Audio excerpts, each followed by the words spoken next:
भातुके पाठवा तुका म्हणे दान सेवा घेतल्या वाचून मज भीक काही देवा प्रेम भातुके पाठवा विठ्ठल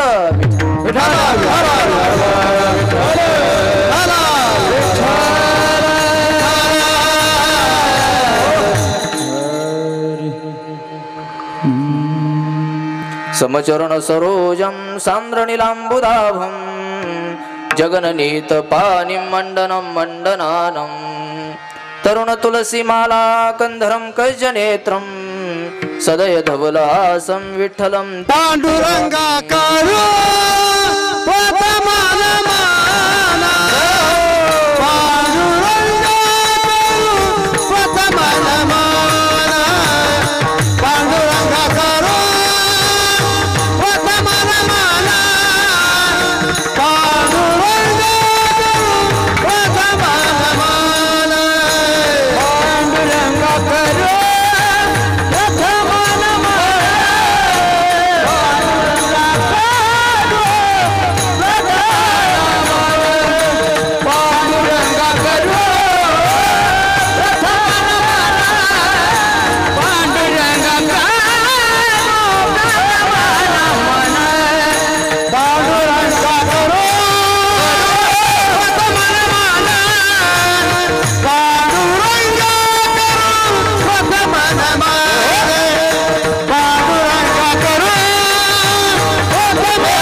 पांडुरंगा करू प्रथम नमन दुसरे चरण संताचिया त्यांच्या कृपादाने कथेचा विस्तारू बाबाजी सद्गुरु दास तुका नमो सद्गुरु तुकया ज्ञान दीपा नमो सद्गुरु सच्चिदानंद रूपा नमो सद्गुरु भक्त कल्याण मूर्ती नमो सद्गुरु भास्करा पूर्ण कीर्ती कलावज्ञ जीवो धरार्थावतारं कलांकांक तेजोधिका मोधिवक्त्रं खलानीशवाधापनोदार दक्षं समाधिस्थमूर्तिं भजे ज्ञानदेवं गंगा विशुद्धं नितपादस्पर्शं सरोवेष्टितं चुंबितं पुण्यस्थानं सराले स्थितं तं समाधिस्थमूर्तिं नमामि गंगागिरिजयोगिराजं तपोज्ञान वैराग्य भक्ति स्वरूपं सदालंकृतं साधु संन्यास योगं मुखे यस्य वेदांत शास्त्रार्थ नीतिं नमो नारायण गिरिजी परब्रह्मस्वरूपं सुचेशील समदक्ष स्वप्रतापे जितेंद्रियं तम नारायण गिरिजी वंदे सच्चिदानंद विग्रहं जयांचे केलिया स्मरण होय सकल विद्येंचे अधिकरण तेची वंदू श्रीचरण श्री गुरूंचे ते नमस्कारुनी आता मस्तक ही पायावरी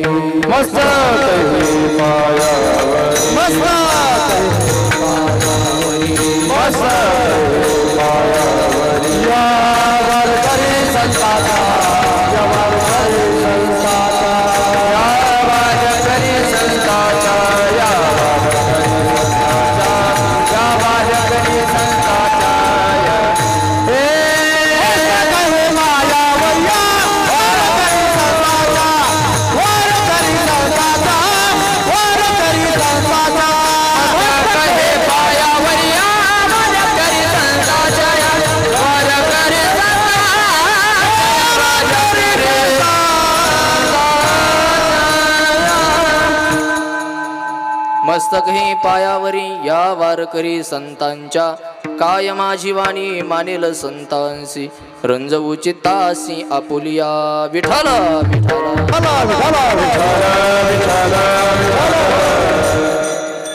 ठाकलो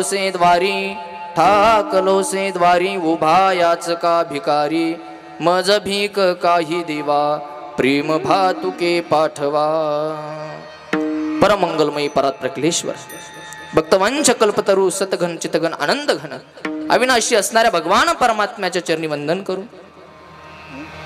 भगवान मच्छिंद्रनाथांच्या चरणी साष्टांग प्रणिपात करू कैवल्य साम्राज्य चक्रवर्ती भगवान श्री ज्ञानोबराय जगद्गुरु जगद्वंद्य श्रीमंत संत श्रेष्ठ श्री तुकोबराय योगीनाथ सद्गुरु श्री गंगागिरीजी महाराज स्वानंद सुखनिवासी ब्रह्मलीन सद्गुरु श्री नारायणगिरीजी महाराज आदी करून सकल वारकरी साधू संतांच्या पदस्पर्शाने पावन पुनीत झालेल्या महाराष्ट्राच्या मायभूमीला वंदन करून तसेच हिंदवी स्वराज्याचे संस्थापक छत्रपती शिवाजी महाराज धर्मवीर संभाजी महाराज राजमाता पुण्यश्लोक अहिल्यादेवी होळकर तसेच परमपूज्य पांडुरंग शास्त्रीजी आठवले यांच्याही स्मृतीला अभिवादन करून उपस्थित सर्व श्रोते आबालवृद्ध माता भगिनी सर्वांच्याच चरणी नतमस्तक होतो आणि कीर्तन निरूपण सेवेला सुरुवात करतो.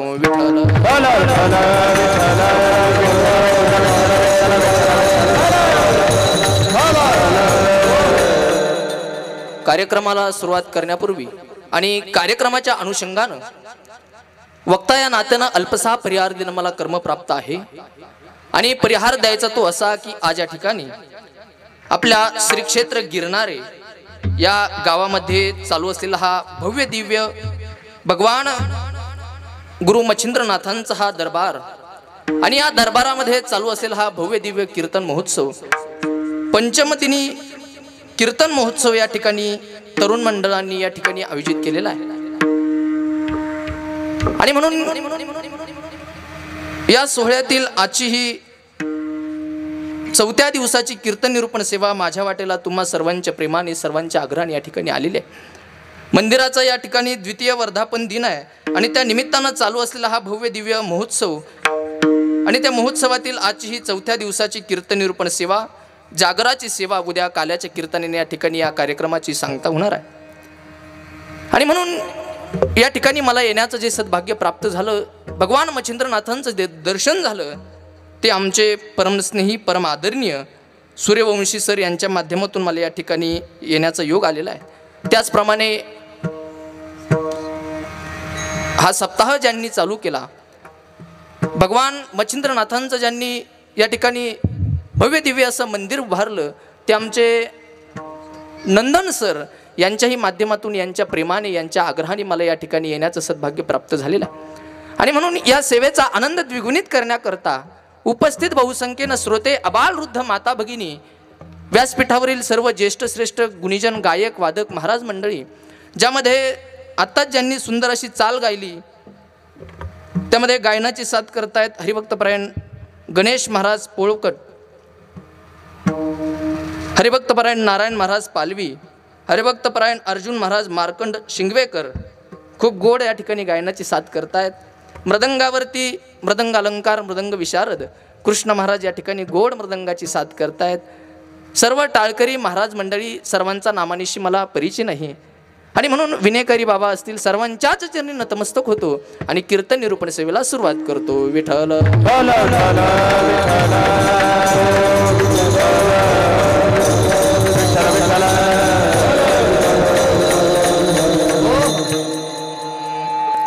प्रस्तुत प्राप्त सळी प्राप्त प्रसंगी कीर्तन निरूपण सेवेकरता निवडलेला अभंग महान भगवत भक्त संत सम्राट विश्ववंद्य महाराष्ट्रभूषण कनकाई बोलोबा पुत्र ज्यांनी अध्यात्मशास्त्राचा कळस पूर्ण केला ते पंचम वेद निर्माते जगद्गुरु जगद्वंद्य श्रीमंत संत श्रेष्ठ श्री तुकाराम महाराज यांचा 4 चरणाचा आणि मागणीपर प्रकरणातील अभंग आजच्या निरूपणाकरता निवडला. विठ्ठल आज या ठिकाणी जागराचा दिवस आहे आणि संप्रदायाच्या नियमाप्रमाणे जागरचा दिवशी मागणीपर प्रकरण असावं. त्याचं कारण या वारकरी संप्रदायातील अनुभवी मंडळींनी या कीर्तनकारांना या ठिकाणी काहीतरी नियम घालून दिलेले आहेत. तो सप्ताह 8 दिवसांचा असो, 5 दिवसांचा असो किंवा 3 दिवसांचा असो, त्या सप्ताहाला वारकरी संप्रदायातील अनुभवी मंडळींनी काही नियम घालून दिलेले आहेत. मग त्या दिवशी पहिल्या दिवशी कीर्तनकारानं काय सांगावं, दुसऱ्या दिवशी काय सांगावं, 5व्या दिवशी काय सांगावं, 7व्या दिवशी काय सांगावं, काल्याच्या दिवशी काय सांगावं, असे नियम ठरवून दिलेले आहेत.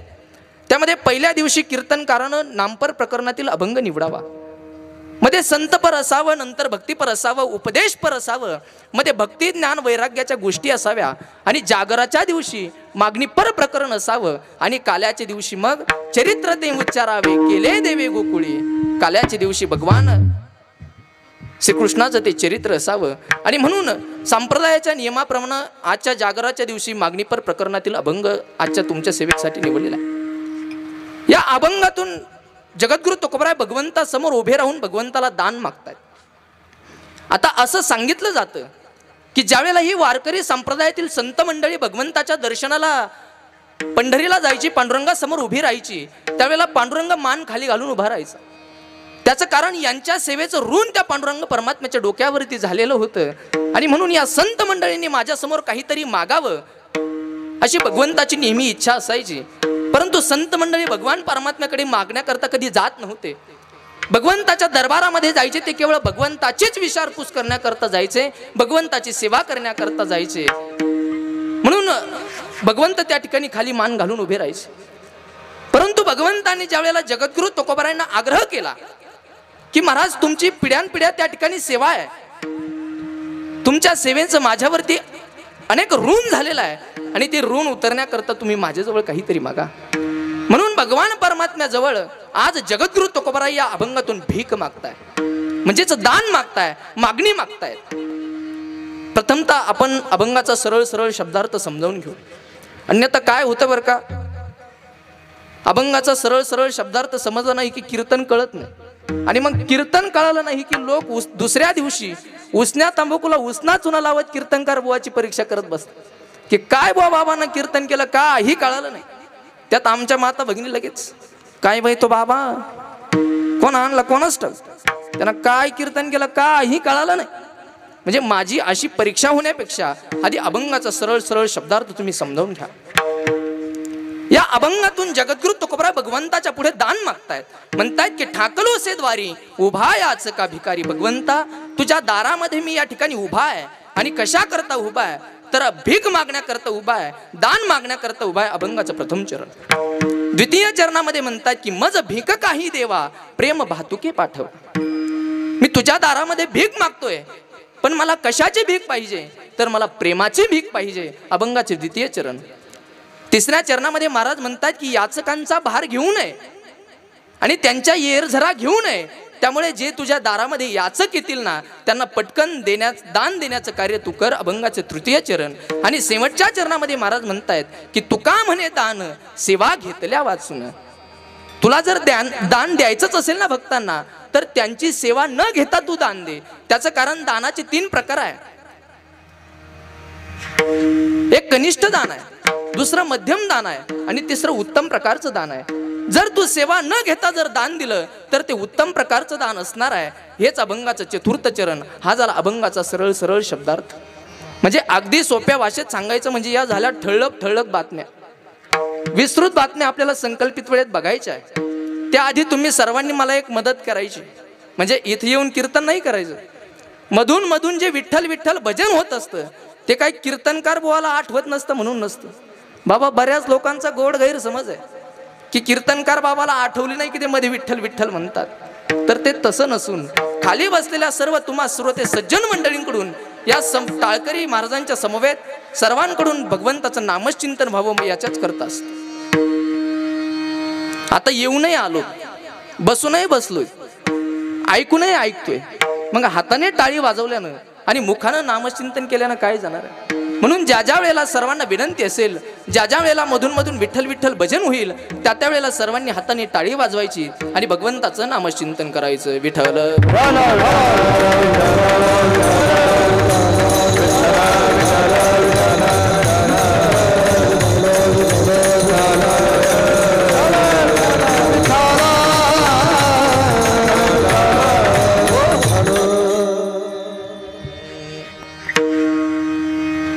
बघा, या ठिकाणी चालू असलेला हा भव्य दिव्य अखंड हरिनाम सप्ताह आणि मागणीपर प्रकरणातील अभंग आहे म्हणून जगद्गुरु तुकोबाराय या ठिकाणी मागणी मागतायत. दादा, मागत कोण नाही, जगद्गुरु तुकोबाराय ज्याच्या पुढे मागतायत तो भगवंत सुद्धा मागतोच ना. तेरे द्वार खडा भगवान भगत भर दे रे झोली, तो भगवान परमात्मा सुद्धा मागतो ना. रामायणामध्ये प्रसंग आहे, भगवान प्रभू श्रीरामचंद्र केवटाच्या दारामध्ये उभे आहेत, केवटाच्या समोर हात जोडतायत आणि केवटाला म्हणतायत, केवटा आज तुझ्या दारामध्ये मी मागण्याकरता उभा आहे, आज मला तुझ्या नावेची गरज आहे.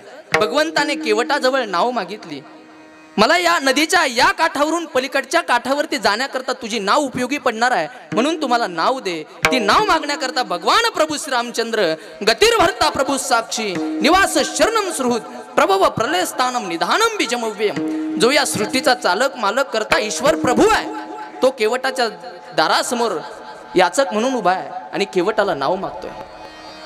केवटाने सांगितलं, भगवंता तुमची कीर्ती जरी मोठी असली आणि तुम्ही सर्वांना जरी दान देत असाल तरी सुद्धा मी माझी नाव तुम्हाला देणार नाही. लखनजींना थोडा राग आला, लखनजी पुढे येत आहेत आणि केवटाला म्हणतायत, अरे का तू आमच्या प्रभूंना नाव देत नाही.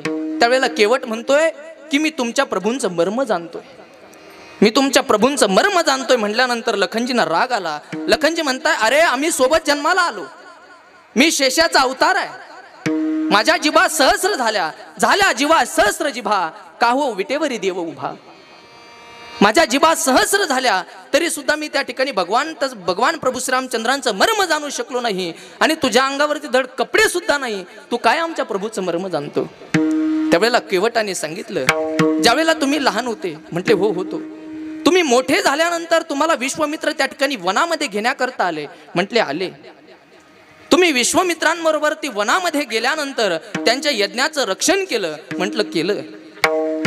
आणि ते यज्ञ पूर्ण झाल्यानंतर विश्वामित्र तुम्हाला एका आश्रमामध्ये घेऊन जातायत, आश्रमामध्ये घेऊन जातायत म्हटल्यानंतर लखनजी म्हणतायत, हो विश्वामित्राजींनी आम्हाला त्या ठिकाणी आश्रमामध्ये नेलेला आहे. आश्रमामध्ये गेल्यानंतर त्या ठिकाणी एक शिळा पडलेली होती आणि त्या शिळेला पाय लागल्यानंतर आमच्या प्रभू श्रीरामचंद्रांचे चरणारज त्या शिळेला स्पर्श झाल्यानंतर त्या शिळेची बाई झाली. एवढा आमच्या प्रभूंचा महिमा आहे. केवट म्हणतो, अरे हेच तर तुमच्या प्रभूंचं मर्म आहे, हेच तर मर्म मी तुम्हाला जाणतोय. तुमच्या प्रभू श्रीरामचंद्रांच्या चरण रजनाने जर दगडाची शिळेची बाई होऊ शकते आणि तेच चरणारज जर माझ्या हुडीला लागले आणि या हुडीची जर दुसरी बाई झाली, एकटीच तर डोकं दुखवते, दोन दोन मी कशा सांभाळू. हेच तुमच्या प्रभूंचं मर्म मी जाणतोय. मला सांगण्याचं तात्पर्य काय की महाराज ज्या भगवान परमात्म्या पुढे मागताय ना, तो भगवान परमात्मा सुद्धा भक्ताच्या दारामध्ये त्या ठिकाणी दान मागण्याकरता उभा आहे. विठ्ठल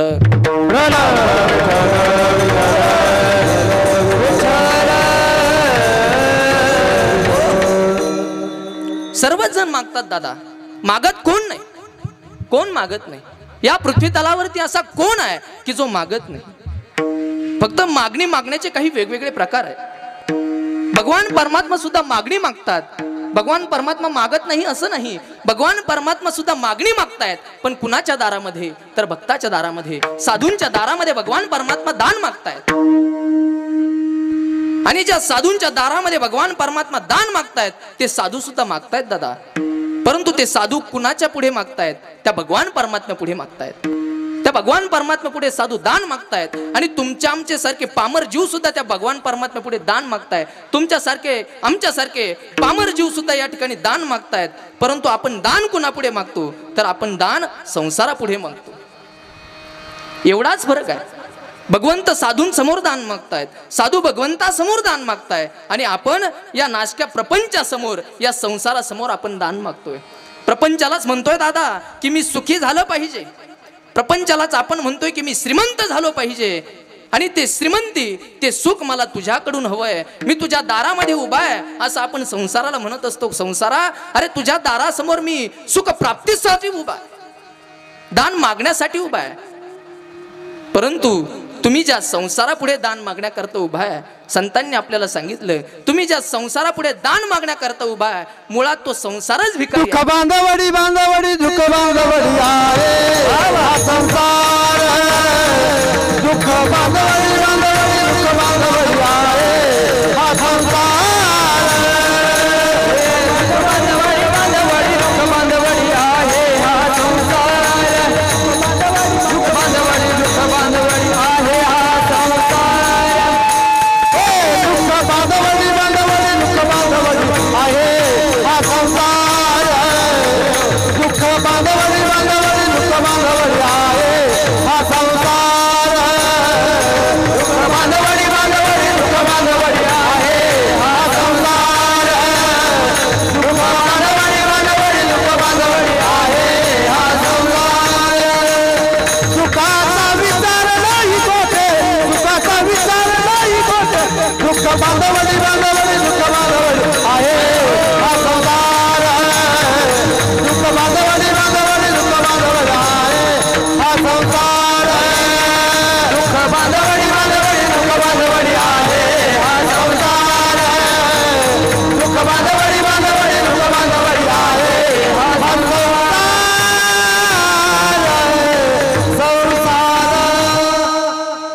दुःख बांधवडी आहे हा संसार, सुखाचा विचार नाही कुठे. हा दुःख बांधवडी संसार आहे. हा संसारच मुळात दुःखरूप आहे. संसार दुःख मूळ, हा संसार दुःख मूळ आहे. संतांनी आपल्याला सांगितलंय, म्हणून संतांनी सांगितलं तुम्ही या संसारापुढे सुख मागू नका दादा. तुम्हाला जर सुख व्हावं असं वाटत असेल तर तुम्हाला तो भगवान परमात्मा आपलासा करून घ्यावा लागेल. जगद्गुरु तुकोबरायांनी सांगितलंय की आपुला तो एक देव, आपुला तो एक देव करून घ्यावा. आपुला तो एक देव करून घ्यावा. आपुला तो एक देव करून घ्यावा. आपुला तो देव करून घ्यावा. देवी विना जीवा सुख नाही. देवी विना जीवा सुख नाही.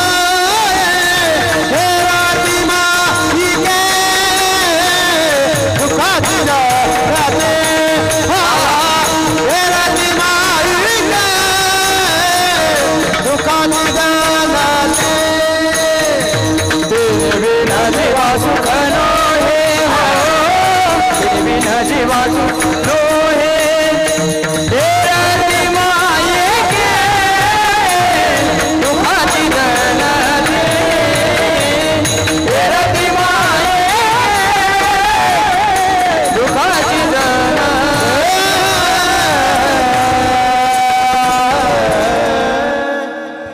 आपुला तो एक देव करून घ्यावा, तेने विना जीवा सुख नोही. महाराजांनी सांगितलं तुम्हाला जर सुख पाहिजे असेल तर तुम्ही त्या भगवंताच्या समोर दान मागा. त्या भगवान परमात्म्याशिवाय तुम्हाला इतरत्र कुणीही सुख देणार नाही. त्याचं कारण सर्व सुखाचा आगर म्हणजे तो भगवान परमात्मा आहे. सुखरूप ऐसा तुझा कोण सांगा, माझ्या पांडुरंगा सारिखा. सर्व सुखाचे आगर जणी म्हणे शारंगधर. सर्व सुखाचे आगर म्हणे नरहरी सोनार. सर्व सुखाचे आगर बाप रखुमादेवीवर. तो हा विठ्ठल बरवा, तो हा माधव बरवा. तो भगवान परमात्मा सुखाचा आगर आहे. म्हणून महाराजांनी सुद्धा आपल्याला त्या ठिकाणी उपदेश केला की बाबांनो तुम्ही संसारासमोर मागूच नका. ज्या संसारासमोर तुम्ही दान मागताय, सुखाचं दान मागताय, श्रीमंतीचं दान मागताय, तो प्रपंच तुम्हाला कधी सुख देणार नाही. आणि म्हणून जगद्गुरु तुकोबारायांनी सांगितलं की तुम्हाला संसार प्रपंच त्या ठिकाणी सुख देणार नाही, म्हणून तुम्ही देवासमोर जा. परंतु त्यांच्या बाबतीतला अनुभव जर सांगायचा झाला तर ज्या वेळेला हा उपदेश जगद्गुरु तुकोबाराय समाजाला करत होते, देव प्राप्तीचे मार्ग सांगत होते, त्यावेळेला अक्षरशः जगद्गुरु तुकोबारायांनी देव डोक्यावरती घेतला आणि समाजाला ओरडून सांगत होते की देव घ्या कुणी, देव घ्या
ज्यावेळेला जगद्गुरु तुकोबारायांनी डोक्यावरती देव घेतला आणि सांगतायत की बाबांनो देव घ्या, देव घ्या, त्यावेळेला लोकांची उत्तर होती की देव न लगे, देव न लगे, साठवणीचे रुंजले धागे. म्हणजे देव नको म्हणणारी लोक त्याही वेळेला होती, आताही आहेत आणि इथून पुढे असणार आहे. म्हणून महाराजांनी त्या ठिकाणी देव घ्या परत म्हटलंच नाही. महाराजांच्या लक्षात आलं की यांना देव पाहिजे, परंतु देव प्राप्तीचं यांना गरजेचं ज्ञान नाही. देवाची गरज नाही असं नाही, परंतु देवाच्या गरजेचं त्यांना ज्ञान नाही, म्हणून ही लोक देव नको म्हणताय. म्हणून महाराजांच्या लक्षात आलं आणि महाराज म्हणतायत तुम्हाला सुख पाहिजे का? अहो सुख पाहिजे का हा प्रश्न केल्यानंतर लोक म्हणतायत तर आमची धावपळ, आमची धडपड ही केवळ सुखाकरताच आहे. मग महाराजांनी सांगितलं तुम्हाला जर सुख पाहिजे असेल तर तुम्हाला देव आपलाच करून घ्यावा लागेल. आणि तुम्ही जर देव आपलासा करून घेतला तरच तुमच्या जीवनामध्ये सुख प्राप्ती होणार आहे. तुम्ही संसारासमोर कितीही सुख मागितलं तरी हा संसार तुम्हाला सुख देऊ शकत नाही. त्याचं कारण सुख आणि देव हे शब्द जरी दिसायला भिन्न भिन्न असले तरी दोघे मिळून एकच आहे. देव म्हणजेच सुख आहे आणि सुख म्हणजेच देव आहे. सुख देव आहे याचा अर्थ नावाचं सुखदेव नाही बरं का. सुख देव आहे म्हणजे देव प्राप्तीचंच सुख आहे. एक उदाहरण तुम्हाला सांगून जाईल. दिवा आणि दिव्याचा प्रकाश हे दोघे मिळून एक आहेत की दोघं वेगवेगळे आहेत? महाराज दिवा आणि दिव्याचा प्रकाश वेगवेगळा आहेत की दोघं मिळून एक आहेत? दोघं मिळून एक आहे. दोघं जर वेगवेगळे असते आणि दिवा जर विझला असता तर प्रकाशाला म्हणता आलं असतं प्रकाशराव दिवा विझतोय त्याला विझू द्या, परंतु तुम्ही आजचे दिवस मुक्कामी थांबा. जमेल का असं करून? नाही जमणार. त्याचं कारण दिवा आणि प्रकाश हे दोन शब्द जरी दिसायला भिन्न असले तरी ते दोघे मिळून एक आहे. हे मी बोलत नाही, माऊली ज्ञानोबा म्हणतायत. माऊली ज्ञानोबांनी ज्ञानेश्वरीमध्ये ओवी सांगितली, म्हणतायत की अर्जुना मनोनी दीप पालवे मग सवेची तेज मालवे रविबिंबा सवे प्रकाश उजाय. ज्याप्रमाणे रविबिंब मावळल्यानंतर प्रकाश जातो ना त्याचप्रमाणे दिवा विझल्यानंतर त्याचं तेज सुद्धा संपतं, हा सिद्धांत आहे. म्हणून दिवा आणि दिव्याचा प्रकाश दोघे मिळून एक आहे. रत्न आणि रत्नप्रभा दोघे मिळून एक आहे. फुल आणि फुलातला मकरंद दोघे मिळून एक आहे. आणि साखर आणि साखरेतली गुढी मिळून दोघं एक आहे. एकमेकाचे हृदयी गुढी साखरेच्या ठाई. त्या त्याचप्रमाणे सुख म्हणजेच देव आहे आणि देव म्हणजेच सुख आहे. म्हणून महाराज म्हणतात की तुम्ही प्रपंचासमोर मागू नका. प्रपंच तुम्हाला सुख देणार नाही. म्हणून महाराज देवाच्या समोर दान मागताय. प्रपंचाच्या बाबतीमध्ये सांगायचं झालं तर महाराज, या प्रपंचामध्ये एक दुःख जर समोरच्या दाराने पुढे गेलं तर दुसरं दुःख मागच्या दाराने मध्ये येत असतं. एक दृष्टांत सांगून जाईल. एक गाव मामा माहिती आहे तुम्हाला, जे गावोगावी जेवणासाठी थांबतात. एक गाव मामा एका वस्तीवरती आला, बैठक खोलीमध्ये बसला. आता बैठक खोलीमध्ये कुणीतरी ग्रहस्थ आले म्हणून स्वयंपाक खोलीमध्ये त्या बाईला कळलं की बैठकीमध्ये कुणीतरी येऊन बसलंय. आणि म्हणून ती बाई स्वयंपाक घरातून उठून बैठकीच्या खोलीत आली आणि बघितलं कुणीतरी ग्रहस्थ बसलेले आहेत. विचारलं आपण कोण? सांगितलं मी मामा आहे. आता त्या बाईला वाटलं मालकाचे मामा असतील म्हणून ती बाई स्वयंपाकाला लागली, मामाच्या जेवणाची तयारी करायला लागली. तेवढ्यात तो घर मालक त्या ठिकाणी आला. घर मालकाने बघितलं बैठक खोलीमध्ये कुणीतरी बसलेला आहे म्हणून त्यानं विचारलं आपण कोण आहात? त्याने सांगितलं मी मामा आहे. आता याला वाटलं बाईचे मामा असतील म्हणून हा काही बोलला नाही. आता दोघांचं त्या ठिकाणी बाईचा स्वयंपाक झाला. मामा त्या ठिकाणी 4-5 दिवस थांबला. परंतु मामाचं वैशिष्ट्य असं होतं की मामा एका बसणीला 4-5 भाकरींचा मुर्दा पाडीत होता. आता असा मामा जर 8 दिवस एखाद्याच्या घरामध्ये राहिला तर त्या घरच्या भाकरी संपणार की वाढणार महाराज? तो मामा एका बसणीला 4-5 भाकरींचा मुर्दा पाडतोय. बाईनी विचारलं का हो, तुमचे मामा एका बसणीला 4-5 भाकरी खातात, संपलंय पीठ आपल्या घरातलं, महिनाभर पीठ गेलं असतं, मामानं 4 दिवसातच खाऊन टाकलेलं आहे, काय तुमचे मामा आहे? त्याने सांगितलं माझे मामा. अरे मला वाटलं तुझे मामा आहेत. तिने सांगितलं माझे मामा नाही. त्याने सांगितलं मला वाटलं तुझे मामा आहे म्हणून घरात ठेवले, नाहीतर माझे असते तर कवाच काढून दिले असते. दोघांनी विचारलं मामा खरं सांगा तुम्ही कुणाचे मामा आहात? त्यानं सांगितलं मी गाव मामा, ज्या ठिकाणी खायला भेटतं त्या ठिकाणी 4-5 दिवस माझा मुक्काम असतो. आणि असा मामा ज्या वेळेला घरातून निघत नाही त्यावेळेला त्या दोघा पती पत्नींना त्या ठिकाणी नाटक केलं. त्या मालकानं त्या ठिकाणी कणगीवरती मारायला सुरुवात केली. आता कणगीवरती मारल्यानंतर पाठीवरती मारल्यासारखं वाटतं. त्या मालकानं कणगीवरती मारायला सुरुवात केली आणि बाईनं खोटं खोटं रडायला सुरुवात केली. दोघांचं नाटक होतं. तो माणूस त्या ठिकाणी कणगीवर मारतोय, बाई जोरजोरात रडते. आता मामाला असं वाटलं की मी राहिल्यामुळं यांच्या पती पत्नींच्या दोघांमध्ये घरामध्ये त्या ठिकाणी वाद सुरू झाला. म्हणून मामानं त्या ठिकाणी बिस्तर बांधलं आणि पुढच्या दारानं मामा निघून गेले. परंतु फिरणारी माणसं फार हुशार असतात महाराज. दाराच्या बाहेर गेल्यानंतर त्या मामाच्या असं लक्षात आलं की यांचं हे तर नाटक तर नसेल ना, मला काढून देण्याकरता यांचं नाटक तर नसेल ना. म्हणून मामा पुढच्या दाराने गेला आणि मागच्या दाराला येऊन उभा राहिला. आता यांना वाटलं मामा गेला, आपलं नाटक सक्सेस झालं. म्हणून दोघेही बैठक खोलीमध्ये आले आणि बैठक खोली आल्यानंतर मालक म्हणतायत बघ मी कसं तुला खोटं खोटं मारल्याचं नाटक केलं. तिने सांगितलं तुम्ही ग बसा. अहो मी रडले नसते तर तुमच्या मारण्याला काही अर्थच राहिला नसता. मी रडले म्हणून तुमच्या मारण्याला किंमत आहे. तो म्हणायचा मी कसं मारलं, ती म्हणायची मी कसं रडल्यासारखं केलं. तो म्हणायचा मी कसं मारल्यासारखं केलं. तो म्हणायचं ती म्हणायची मी कसं रडल्यासारखं केलं. मामा हळूच मागच्या दाराने बैठकीत येत आहेत, रामराम करतायत आणि म्हणतायत की मी कसं केल्यासारखं केलं. ठेवा चहा आता विठ्ठल.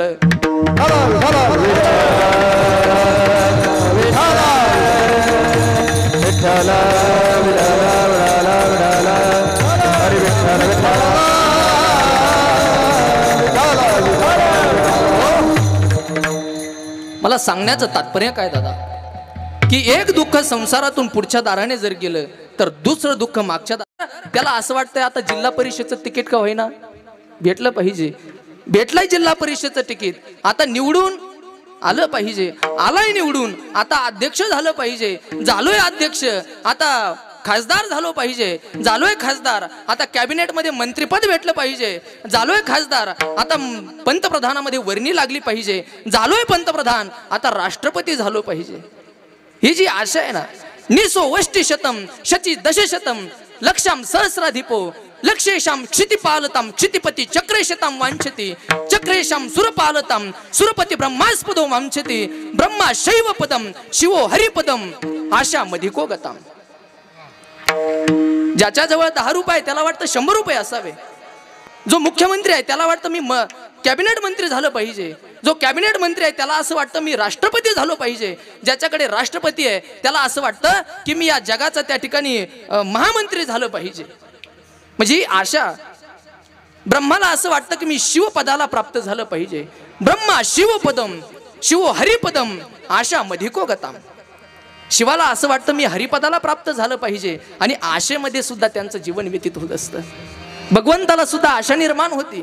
ज्या वेळेला भगवंताला आशा निर्माण झाली, आशा उपजली भगवंतासी, नीचे वामनत्व आले त्यासी, आशेने धीन केले देवासी, इतरा काय येते. आशेनं भगवंताला सुद्धा धीन केलं. ज्या वेळेला भगवान परमात्म्याला आशा निर्माण झाली त्यावेळेला त्याच्या बळीच्या दारामध्ये त्याला वामन अवतार घेऊन वामन अवतारामध्ये त्याला बळीच्या दारामध्ये त्याला दान मागावं लागलं. ही भगवंताची सुद्धा सर्व सुखाची आशा जन्म गेला, सर्व सुखाची आशा जन्म गेला, जनसमुक्ती यज्ञ नाही गेला, क्षणभंगुर यज्ञ नाही गेला, हिंडता दिशाचन पावला, हिंडता दिशेची पावला, माया वेशीला जीव माझा, सर्व सुखाची आशा जन्म गेला, सर्व जन्म गेला.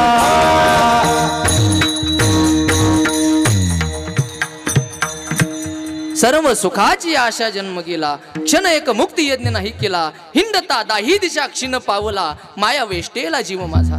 सर्व सुखाच्या आशेमध्ये आपला जन्म निघून जात असतो.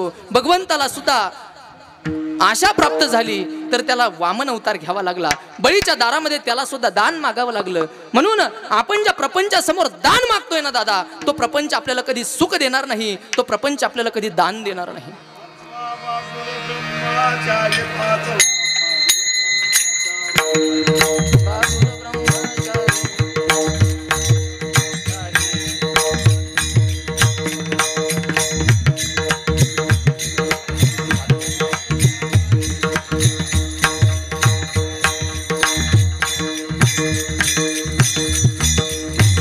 तिसरा बागुल ब्रह्मचारी, तिसरा बागुल ब्रह्मचारी,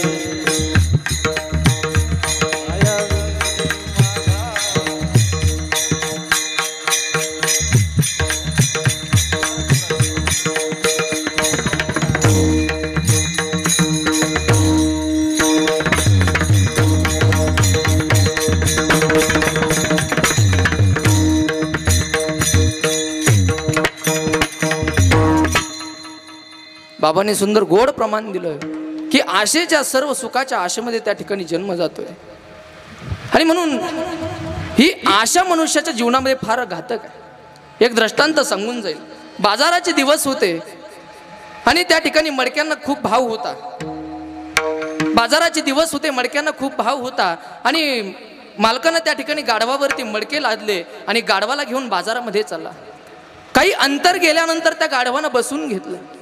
त्या मालकानं त्या गाढवाला खूप मारायला सुरुवात केली, खूप मारायला सुरुवात केली. एक शहाणा माणूस त्या ठिकाणी आला. त्याने सांगितलं, अरे गाढव आहे ते. तो मनुष्य म्हणू लागला, अरे बाजाराचे दिवस आहे, मडक्याला त्या ठिकाणी भाव आहे, धंद्याची वेळ आहे आणि अशा वेळेमध्ये हे गाढव त्या ठिकाणी बसून घेते. त्याने सांगितलं, अरे ते गाढव आहे, ते असं मारल्यानं उठणार नाही. एक काम कर, तू एक बांबू घेऊन ये. बांबू बांबू माहिती आहे ना सर्वांना, शेवट आपल्या सोबत असतो तो बांबू. तू एक बांबू घेऊन ये. त्यानं बांबू आणला. त्या हुशार माणसानं त्या एका बांबूचं टोक गाढवाच्या पोटाला बांधलं आणि दुसरं टोक बरोबर 2 हात त्या गाढवाच्या तोंडासमोर ठेवलं. 2 हात त्या गाढवाच्या तोंडासमोर बांबूचं दुसरं टोक ठेवलं आणि त्याला एक हिरव्यागार घासाची पिंडी बांधली. आता हिरव्यागार घासाची पिंडी बांधल्यानंतर ते गाढव असं तटकन उठून उभं राहिलं आणि चालायला सुरुवात केली. ते गाढव आता उभा राहिलं. तुमच्या समोर कोण उभा आहे आता? गाढव. गाढव काय कीर्तन करीत असतं का? ते गाढव उभा राहिलं आणि चालायला सुरुवात केली. कोणत्या आशेनं गाढवानं चालायला सुरुवात केली? हिरव्यागार घासाच्या पेंडीच्या आशेनं त्या गाढवानं चालायला सुरुवात केली. मला सांगा महाराज, किती जन्म चालल्यानंतर ती घासाची पेंडी त्या गाढवाला भेटणार आहे? अहो, असा असंख्य जन्म जरी तो चालत राहिला, सर्व सुखाची आशा जन्म गेला, असे कितीतरी जन्म तो चालत राहिला तरी त्या गाढवाला ती घासाची पिंडी त्या ठिकाणी भेटणार नाही. मग तुम्हाला असं वाटतंय की मी गाढवाबद्दल बोलतो? त्या गाढवाप्रमाणे मनुष्य सुद्धा कितीही सुखाची अपेक्षा करत या संसारापुढे कितीही मनुष्यानं त्या ठिकाणी सुखाचं दान मागितलं तरी सुद्धा हा प्रपंच हा संसार तुम्हाला कधी सुख देऊ शकत नाही. आणि म्हणून सुख जर पाहिजे असेल तर तुम्हाला भगवंताच्या जवळच जावं लागेल. त्याचं कारण आपण जर मनामध्ये आशा बाळगली, संसारामध्ये राहून आपण आशा बाळगली तर आपल्याला संसार कधी त्या ठिकाणी दान देऊच शकत नाही, सुख देऊच शकत नाही. सुखाच्या आशेने आपण त्या ठिकाणी जगतोय, आशेने आपण प्रपंचामध्ये जगतोय दादा. परंतु आशा फार भयानक आहे. आशेने भल्या भल्यांची त्या ठिकाणी फजिती केलेली आहे. एक दृष्टांत सांगून जातो. एक गृहस्थाला नारळ घ्यायचे होते. आता आज आपल्याकडे किती नारळ आणले? किती रुपयाला नारळ आणलं?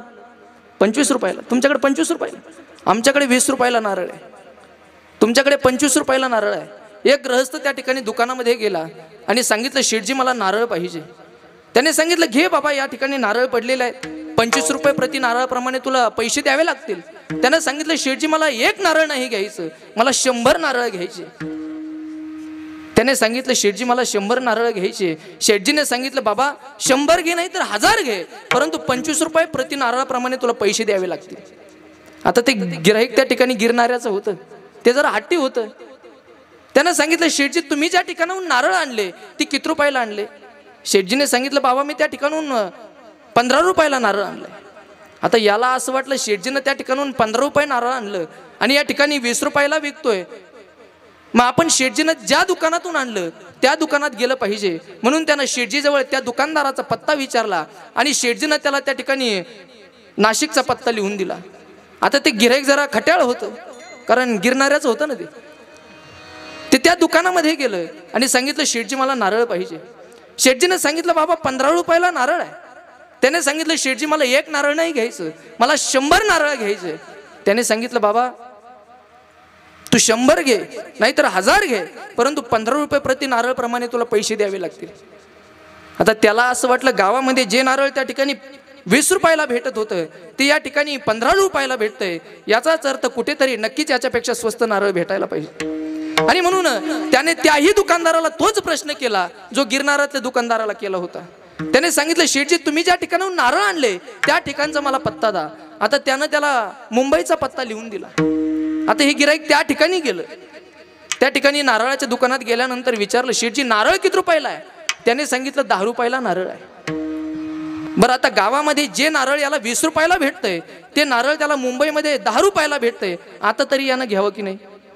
नाही घेतलं महाराज, खट्याळ होतं ते.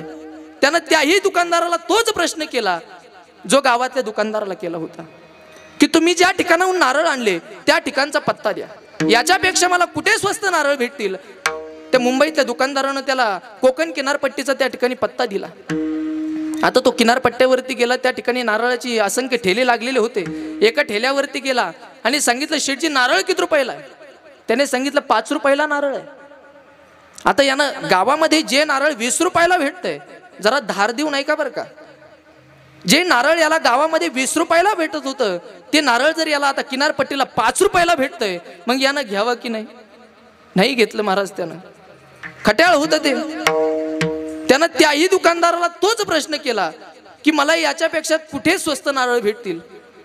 आता त्या किनारपट्टीच्या दुकानदाराला असं वाटलं, हे गिऱ्हाईक जरा खट्याळ दिसतंय. त्यानं दिला त्याला कोकणचा पत्ता. त्यानं सांगितलं, तू कोकणामध्ये जाय आणि त्या ठिकाणी जेवढे काही नारळाची झाडं आहे तेवढे तुझ्याच हा तुम्हीच म्हणते, आपण वाईट बोलतच, तेवढे तुझ्याच हा असं. हा त्या ठिकाणी कोकण किनारपट्टीवरती गेला. असंख्य नारळाची झाडं त्या ठिकाणी होती. नारळाची झाडं बघितली, याला असं त्या ठिकाणी आनंद झाला की मला गावामध्ये जे नारळ 20 रुपयाला भेटत होतं ते नारळ मला या किनारपट्टीवरती फुकट भेटतंय. आता यानं नारळाचं झाड निहाळून पाहिलं. आता नारळाचं झाड म्हणजे काय येड्या बाबळीचं झाड असतं का? हे 100, 150 फूट उंची असती नारळाची झाडं. यानं विचार करावे की नाही. हा नारळाच्या झाडावरती चढला, 2-5 नारळ तोडून खाली टाकली आणि खाली तोडून टाकल्यानंतर ते नारळाचं देठ जरा पक्क असतं. दुसरा नारळ तोडायला गेला, याचा पाय सटकला. तर पाय सटकल्यानंतर तो त्या ठिकाणी झावळीला अडकला. झावळीला अडकल्यानंतर हा ओरडायला लागला, धावा धावा, वाचवा वाचवा. आता त्या किनारपट्टीच्या वाळवंटावर कोण त्याला वाचवण्याला येणार? पण त्याचं प्रारब्ध चांगलं होतं. त्या किनारपट्टीवरती एक उंटावाला उंट घेऊन चाललेला होता त्या उंटावाल्यानं त्याचा आवाज ऐकला आणि उंटावाला त्या ठिकाणी नारळाच्या झाडास त्या ठिकाणी खाली आला आणि म्हणू लागला, अरे भल्या माणसा, तुला जर नारळ तोडता येत नव्हते तर तू नारळाच्या झाडावरती गेला कशा करता? त्याने सांगितलं, तू तुझं भाषण बंद कर, पहिलं मला खाली घे. आता एवढं प्रेमानं बोलल्यानंतर तू लगेच खाली घेईन का त्याला? याच्या मनामध्ये आशा निर्माण झालेली होती. 20 रुपयाचं नारळ त्याला स्वस्त स्वस्त भेटत गेलं होतं. त्याच्या अंतःकरणामध्ये आशा निर्माण झालेली होती. आशेमुळे हा त्या ठिकाणी वर अटकला होता. त्या उंटावाल्यालाही वाटलं, हे गिराईक गिरणाऱ्याच आहे, हे जरा खट्याळ दिसतंय, नीट धड माझ्याशी नीट बोलतही नाही. त्या उंटावाल्याला सुद्धा आशा निर्माण झाली. त्या उंटावाल्यानं सांगितलं, बाबा मी तुला खाली घेईल, परंतु खाली घेण्याचे मी तुझ्याकडून 2000 रुपये घेईन. आता हे 2000 वाचवण्याकरता तो नारळाच्या झाडावरती लटकला होता. यानं सांगितलं, मी तुला खाली घेईल, परंतु त्याचे 2000 घेईल. त्याने सांगितलं, मी तुला 2000 काय 4000 रुपये देऊन टाकील, पण तू पहिलं मला खाली घे. त्यानं तो उंट घेतला आणि नारळाच्या झाडाच्या खाली लावून असं नारळाच्या झाडाखाली उभा केला आणि सांगितलं, तू एक काम कर, आता तुझे दोन्ही हात सोडून दे आणि या उंटाच्या पाठीवरती उडी मार आणि खाली ये. त्यानं उंटाची पाठ निहाळून बघितली महाराज. आता उंटाची पाठ म्हणजे काय सोपा शेटा असतो का? हे बखाड कुणीकडे तर बरगाड कुणीकडे, असं उंटाची पाठ, मानकाड कुणीकडे त्याचं. त्याने सांगितलं, बाबा मी खाली मातीमध्ये उडी टाकून जीव देऊन टाकीन, परंतु या नारळाच्या त्या उंटाच्या पाठीवरती उडी काय मारणार? म्हणलं, तू एक काम कर, या उंटाच्या पाठीवरती उभा राहा आणि मग मला खाली घे. आता उंटावाल्याच्या मनामध्ये सुद्धा आशा निर्माण झाली. त्यानं विचार केला, मी उंटाचे 2000 रुपये घेत होतो. त्याने सांगितलं, मी जर उंटावरती उभा राहिलो तर माझे सुद्धा 2000 रुपये तुला द्यावे लागतील. उंटाचे 2000 आणि माझे 2000 किती झाले? 4000. तू जर खाली उतरल्या मला 4000 देत असशील तर मी तुला खाली घेतो. आता हा उंटाच्या पाठीवरती उभा राहिला. यानं 2 हात वरती केले. यानं 2 हात वरती केले.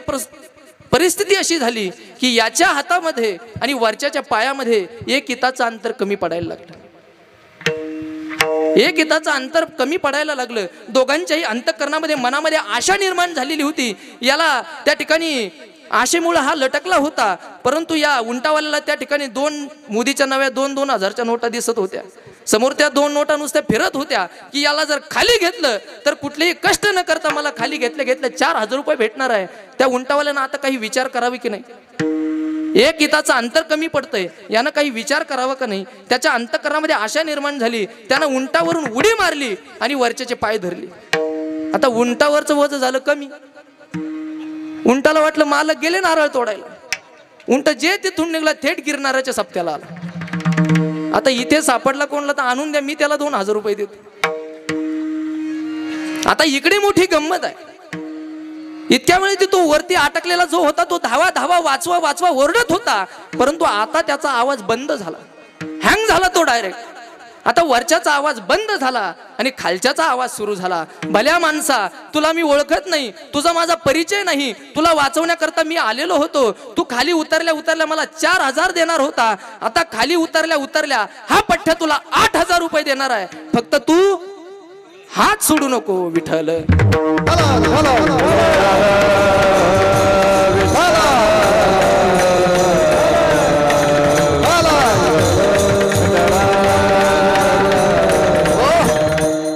म्हणून ही आशेची फजिती आहे. महाराजांनी प्रमाण दिलं होतं की सर्व सुखाची आशा जन्म गेला, क्षण एक मुक्ती यज्ञ नाही केला. त्या ठिकाणी आशेच्या सर्व सुखाच्या आशेनं आपला जन्म व्यर्थ जातोय. म्हणून महाराज त्या ठिकाणी संसार प्रपंचा पुढे मागणी मागत नाही. आज महाराज या अभंगातून मागणी मागतायत, परंतु कुणाच्या समोर उभ्या आहेत? तर भगवंताच्या समोर उभ्या आहेत आणि भगवंताला म्हणतायत की देवा, तुम्हाला आज दान दे आणि तुम्हाला दान दिलं पाहिजे. हेच दान महाराज अभंगाच्या प्रथम चरणामध्ये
ठाकलो से द्वारी उभा याचका भिकारी.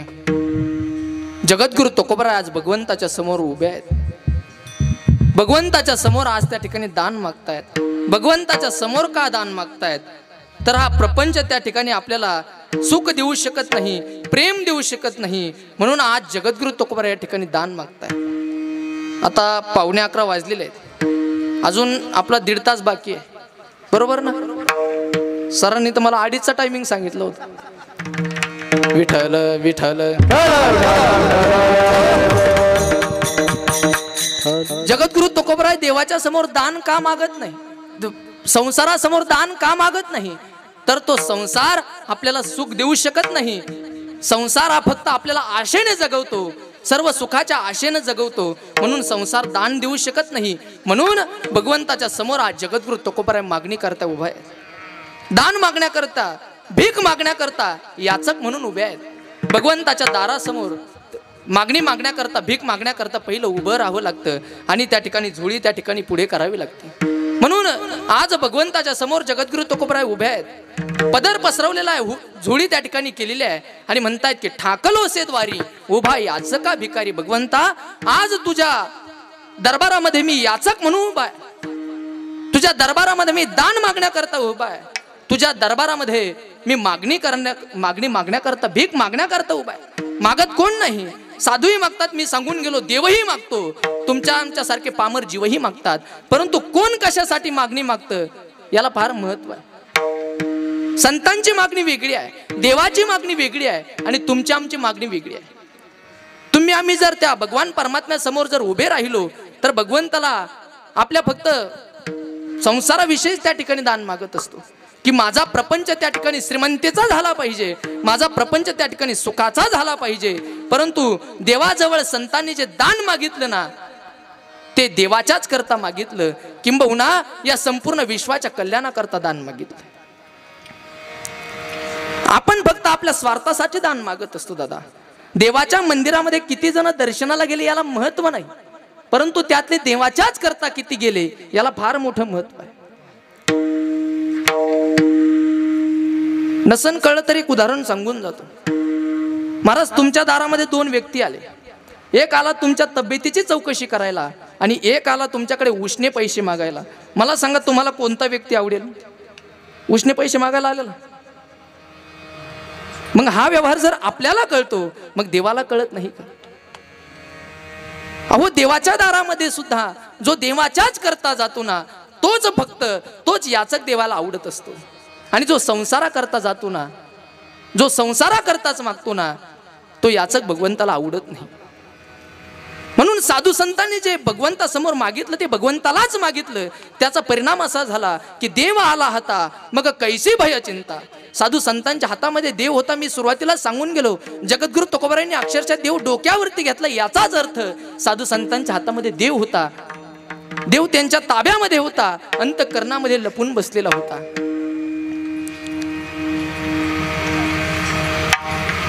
आपण संसारा करता मागतोय, साधू संत या विश्वा करता मागताय, भगवंता करता मागतायत. त्याच्याचमुळे साधू संतांचा संसार देवाला आवडला, किंबहुना तुमचा आमचा परमार्थ देवाला आवडेना. अहो, ज्यांनी देवाकडे गेल्यानंतर या विश्वाच्या कल्याणाकरता मागितलं, त्या साधू संतांचा संसाराचा कारभार वाहण्याचं काम भगवंताने केलेलं आहे. संत तुकोबरायांचं उदाहरण सर्वांना माहित आहे. ज्यावेळेला पंढरीची वारी आली आणि अशाच काळामध्ये स्वतःची पत्नी त्या ठिकाणी गर्भवती होती. आता काही 4-5 दिवसांमध्ये पत्नीचं बाळंतपण होणार होतं आणि अशा काळामध्ये संसाराचा त्याग करून, गरोदर अवस्थेतल्या पत्नीचा त्याग करून तुकोबराय पंढरीच्या वारीला पोहोचले.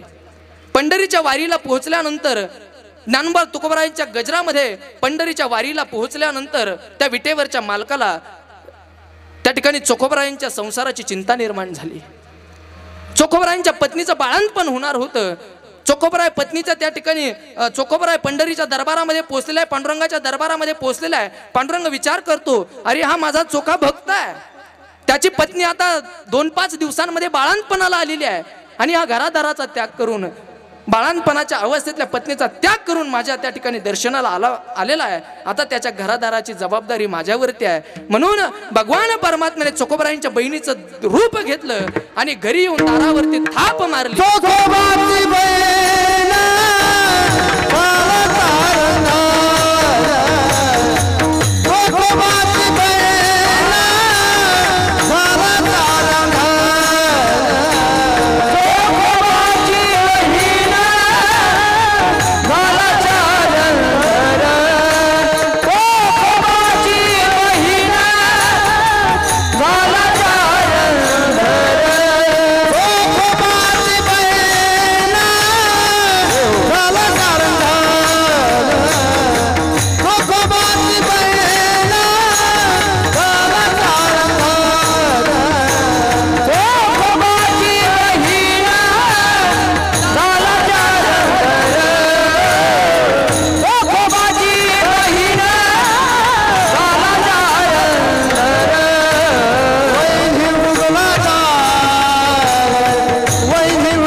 भावाची बहीण झाला शारंगधर, वहिनी उघडादार हाका मारी. संत चोखोबरायांच्या बहिणीचं रूप भगवान परमात्म्याने घेतलं, दारावरती थाप मारली आणि म्हणतात की वहिनी उघडादार हाका मारी. चोखोबरायांच्या बहिणीचं रूप घेऊन त्या भगवान परमात्म्याने चोखोबरायांच्या पत्नीचं त्या ठिकाणी बाळंतपण केलं. मला सांगण्याचं तात्पर्य काय की साधू संत देवाजवळ जे जातात ना, तर संसारावरची आसक्ती काढून टाकून भक्ती करतात, संसारावरची आसक्ती काढून टाकून त्या ठिकाणी भगवान परमात्म्याची सेवा करतात. म्हणून त्या साधू संतांचा संसार देवाला आवडला, किंबहुना तुमचा आमचा परमार्थ देवाला आवडेना. अनेक संतांचं उदाहरण आहे. या समाजाने संतांना त्रास देऊन सुद्धा या संतांनी देवाजवळ जे मागितलं ते या समाजाच्या कल्याणाकरताच, या विश्वाच्या कल्याणाकरताच मागितलं. मी उदाहरण सांगून जाईल. या समाजाने साधू संतांना अनंत यातना दिल्या आहेत, अनंत त्रास दिलेला आहे. अहो, जन्माला आल्यानंतर त्रास दिला यात नवल नाही, परंतु जन्माला येण्याच्या अगोदर या समाजानं त्या साधू संतांचा फार छळ केलेला आहे. जन्माला येण्याच्या अगोदर ज्यावेळेला निवृत्तीनाथांचा गर्भ रुक्मिणी मातेच्या पोटामध्ये होता आणि अशा अवस्थेमध्ये ज्यावेळेला रुक्मिणी माता इंद्रायणीच्या तीरावरती पाणी आणण्याकरता जायची आणि पाणी आणण्याकरता गेल्यानंतर त्या ठिकाणी 4-5 महिला त्या ठिकाणी धुणं धुवत बसलेले असायचे. आता बऱ्याच बायांना सवय असते की घरची धुणी धुता धुता लोकांची धुणी धुवायची सवय असते. रुक्मिणी मातेनं त्या ठिकाणी झारी पाण्यात बुडवावी आणि एकीनं बघावं आणि म्हणावं, अगं बघितलं का बघितलं. दुसरीने म्हणावं, काय बघितलं. एक लगेच म्हणायचे, अगं विधवा आली विधवा. एकीनं म्हणावं, अगं विधवा तर विधवा, पण विधवेला पोट पण आलंय म्हणतात. हे शब्द ज्यावेळेला रुक्मिणी मातेच्या कानावरती पडायचे तर आपलं तेल कानात ओतल्यासारखं व्हायचं.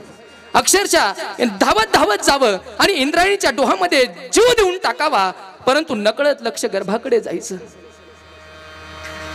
गुपचूप निमूटपणे त्या ठिकाणी झारीत पाणी घ्यावं, घरामध्ये त्या ठिकाणी पाणी रांजणात ओतावं, घराच्या अंधाऱ्या खोलीमध्ये जाऊन पदराचा बोळा तोंडात कोंबून, आई वडिलांना ऐकू जाणार नाही अशा स्वरामध्ये पदराचा बोळा तोंडात कोंबून हमसून धुमसून रडावं. अहो, जन्माला येण्याच्या अगोदर त्रास दिला यात नवल नाही, परंतु जन्माला आल्यानंतर या कर्मठ समाजाने, या धर्म पंडितांनी त्या ठिकाणी अक्षरशः उच्छाद मांडला. त्या विठ्ठल पंतांना संन्यास म्हणून त्या ठिकाणी हिणवू लागली.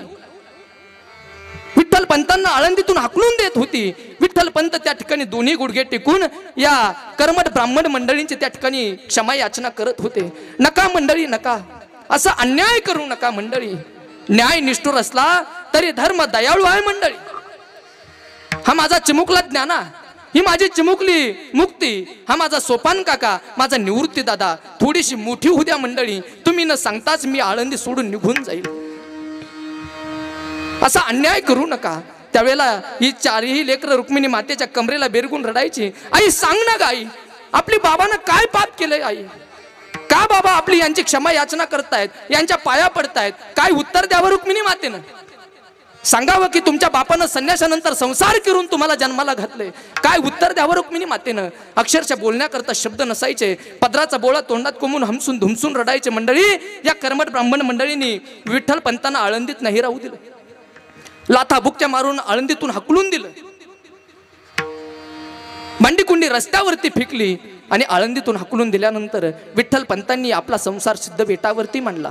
सिद्ध बेटावरती झोपडी मांडली. आज झोपडी मांडून 10 दिवस पूर्ण झालेले आहे. माऊली ज्ञानोबरायांच्या मनामध्ये विचार येतो, अरे आज 10 दिवस झालेले आहेत, इंद्रायणीचं स्नान सुद्धा केलेलं नाही आणि म्हणून इंद्रायणीचं स्नान करावं ही इच्छा मनामध्ये बाळगून पंचा खांद्यावरती टाकला. इंद्रायणीच्या तीरावरती आले. इंद्रायणीच्या तीरावरती आल्यानंतर पंचा इंद्रायणीच्या तीरावरती ठेवला आणि आता इंद्रायणीमध्ये त्या ठिकाणी पाय ठेवणार, तोच समोरून आवाज आला, कोण.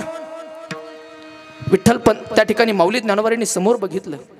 अरे ज्यांनी आपली भांडी कुंडी रस्त्यावरती फेकून दिली, ज्यांनी आपल्या बाबांना लाथाबुक्क्या मारून आळंदीतून हाकलून दिलं, तेच विसोबा चाटी समोर स्नान करत होते. माऊली ज्ञानोबांनी हात जोडले, काका काका मी ज्ञानदेव, विठ्ठल पंतांचा ज्ञानदेव. म्हटलं विठ्ठल पंतांचा ज्ञानदेव, अरे लाज वाटत नाही कार्टांनो तुम्हाला. अरे आळंदी तर बाटवलीच बाटवली, आता काय इंद्रायणी बाटवता की काय? हे शब्द ज्यावेळेला माऊली ज्ञानोबरांच्या कानावरती पडले, माऊली ज्ञानोबरांनी हात जोडले आणि खूप गोड उत्तर दिलं आणि खूप चोख उत्तर दिलं. कदाचित एवढं चोख उत्तर त्या विसोबा काकांना सहन झालं नाही. त्याचं कारण प्रकांड विद्वान धर्मपंडित माणूस होता. माऊली ज्ञानोबरांनी हात जोडले, काका कोट्यावधी पाप्यांचं पाप धुणारं इंद्रायणीचं तीर्थ आहे काका, एका संन्याशाच्या मुलाच्या स्पर्शानं कसं वाटेल काका? एवढ्या चिमुकल्या मुलानं एवढं चोख उत्तर दिलेलं विसोबा काकांना सहन झालं नाही. ताड ताड ताड ताड चालत आले आणि ताड शिरी तोंडात मारली. माऊली ज्ञानोबरांनी आई म्हणून किंचाळी मारली. आज जी इंद्रायणी माऊली ज्ञानोबरांच्या समाधीला स्पर्श करून जाण्यामध्ये स्वतःला धन्य समजते ना माय बाप, त्या इंद्रायणीचं स्नान सुद्धा या समाजानं माऊली ज्ञानोबरांना घडू दिलं नाही. माऊली ज्ञानोबरांनी हात जोडले, काका चुकलो काका, एका संन्याशाच्या मुलाच्या स्पर्शाने हे तीर्थ वाटतंय ना काका, नाही दिसणार. हा ज्ञान तुम्हाला पुन्हा इंद्रायणीच्या तीरावरती दिसणार नाही काका. आणि हा ज्ञान जर तुम्हाला पुन्हा इंद्रायणीच्या तीरावर दिसला ना काका, या ज्ञानाला या इंद्रायणीच्या डोहामध्ये बुडून मारा काका, या ज्ञानाला इंद्रायणीच्या डोहामध्ये बुडून मारा. माऊली ज्ञानोबरांनी पंचा खांद्यावरती टाकला. स्नान न करताच माऊली निघून गेले. अहो, ज्यांनी या समाजाच्या उद्धाराकरता ज्ञानेश्वरी सारखा पवित्र ग्रंथ लिहून ठेवलेला आहे, वारकऱ्यांच्या उद्धाराकरता हरिपाठासारखा ग्रंथ निर्माण केलेला आहे, योग्यांच्या उद्धाराकरता चांगदेव 65चा ग्रंथ लिहून ठेवलेला आहे, ज्यांची परंपरा योगी आहे, जे नाथ परंपरेतले आहे, त्याचं कारण तुम्ही अभंग अभ्यासा. आदिनाथ गुरु सकळ सिद्धांचा मच्छिंद्र तयाचा मुख्य शिष्य, मच्छिंद्राने बोध गोरक्षासी केला, गोरक्ष ओळला गहिनी प्रती, गहिनी प्रसादे निवृत्ती दातार, ज्ञानदेवा सार चोजविले. आदिनाथ भोलेनाथांनी जे ज्ञान पार्वतीला सांगत असताना पार्वतीला झोप लागलेली आहे आणि तेच ज्ञान मच्छाच्या पोटी त्या ठिकाणी भगवान विष्णूंनी मच्छाच्या पोटामध्ये ते ज्ञान श्रवण केलंय आणि ते ज्ञान श्रवण केलं आणि भगवान विष्णूंनी मच्छीच्या पोटातून अवतार झाला, म्हणून भगवान विष्णूंचा तो मच्छिंद्रनाथाचा अवतार मानला जातो. मच्छिंद्रनाथ हे साक्षात नारायणाचा अवतार आहे. पुढे मच्छिंद्राने बोध गोरक्षासी केला. भगवंतांनी मनामध्ये इच्छा धारण केली, मनामध्ये एक विचार केला की मी जे ज्ञान मच्छिंद्रनाथांना दिलेलं आहे ते ज्ञान जिवंत आहे की नाही ते तपासण्याकरता भगवान भोलेनाथांनी पुन्हा त्या ठिकाणी गोरक्षनाथांच्या रूपाने अवतार घेतला. पुन्हा मच्छिंद्रनाथांकडून ते ज्ञान ग्रहण केलं. पुन्हा त्या ठिकाणी काही दिवस उलटल्यानंतर ते ज्ञान पृथ्वीवरती जिवंत आहे की नाही, गोरक्षनाथांकडे ते ज्ञान जिवंत आहे की नाही, ही इच्छा, हा विचार भगवान विष्णूंच्या मनामध्ये निर्माण झाला आणि म्हणून पुन्हा त्यांनी गोरक्षवळला गहिनी प्रती, गहिनीनाथांच्या रूपानं भगवान विष्णूंनी अवतार धारण केला. भगवान विष्णूंनी अवतार धारण केला. भगवान भोलेनाथांकडून ते ज्ञान ग्रहण केलं. गोरक्षनाथ रूपी भगवान भोलेनाथांच्या मुखारविंदातून ते ज्ञान ग्रहण केलं आणि ते ज्ञान ग्रहण केल्यानंतर पुढे ते ज्ञान जगाला वाटण्याचं कार्य सुरू केलं.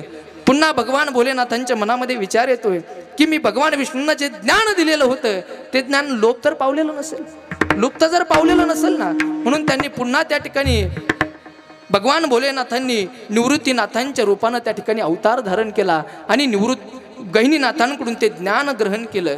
गोरक्षवळला गहिनी प्रती, गहिनी प्रसाद निवृत्ती दातार, निवृत्तीनाथांनी ते ज्ञान ग्रहण केलं आणि ते ज्ञान ग्रहण केल्यानंतर भगवान विष्णूंनी जो माऊली ज्ञानोबरांचा अवतार घेतला होता त्या भगवान विष्णूंना पुन्हा भोलेनाथांनी म्हणजेच निवृत्तीनाथांनी ते ज्ञान देऊन टाकलं आणि ते ज्ञान देऊन टाकलं आणि त्या ज्ञानाच्या माध्यमातून माऊली ज्ञानोबरांनी ज्ञानेश्वरी सारखा पवित्र ग्रंथ तयार केले.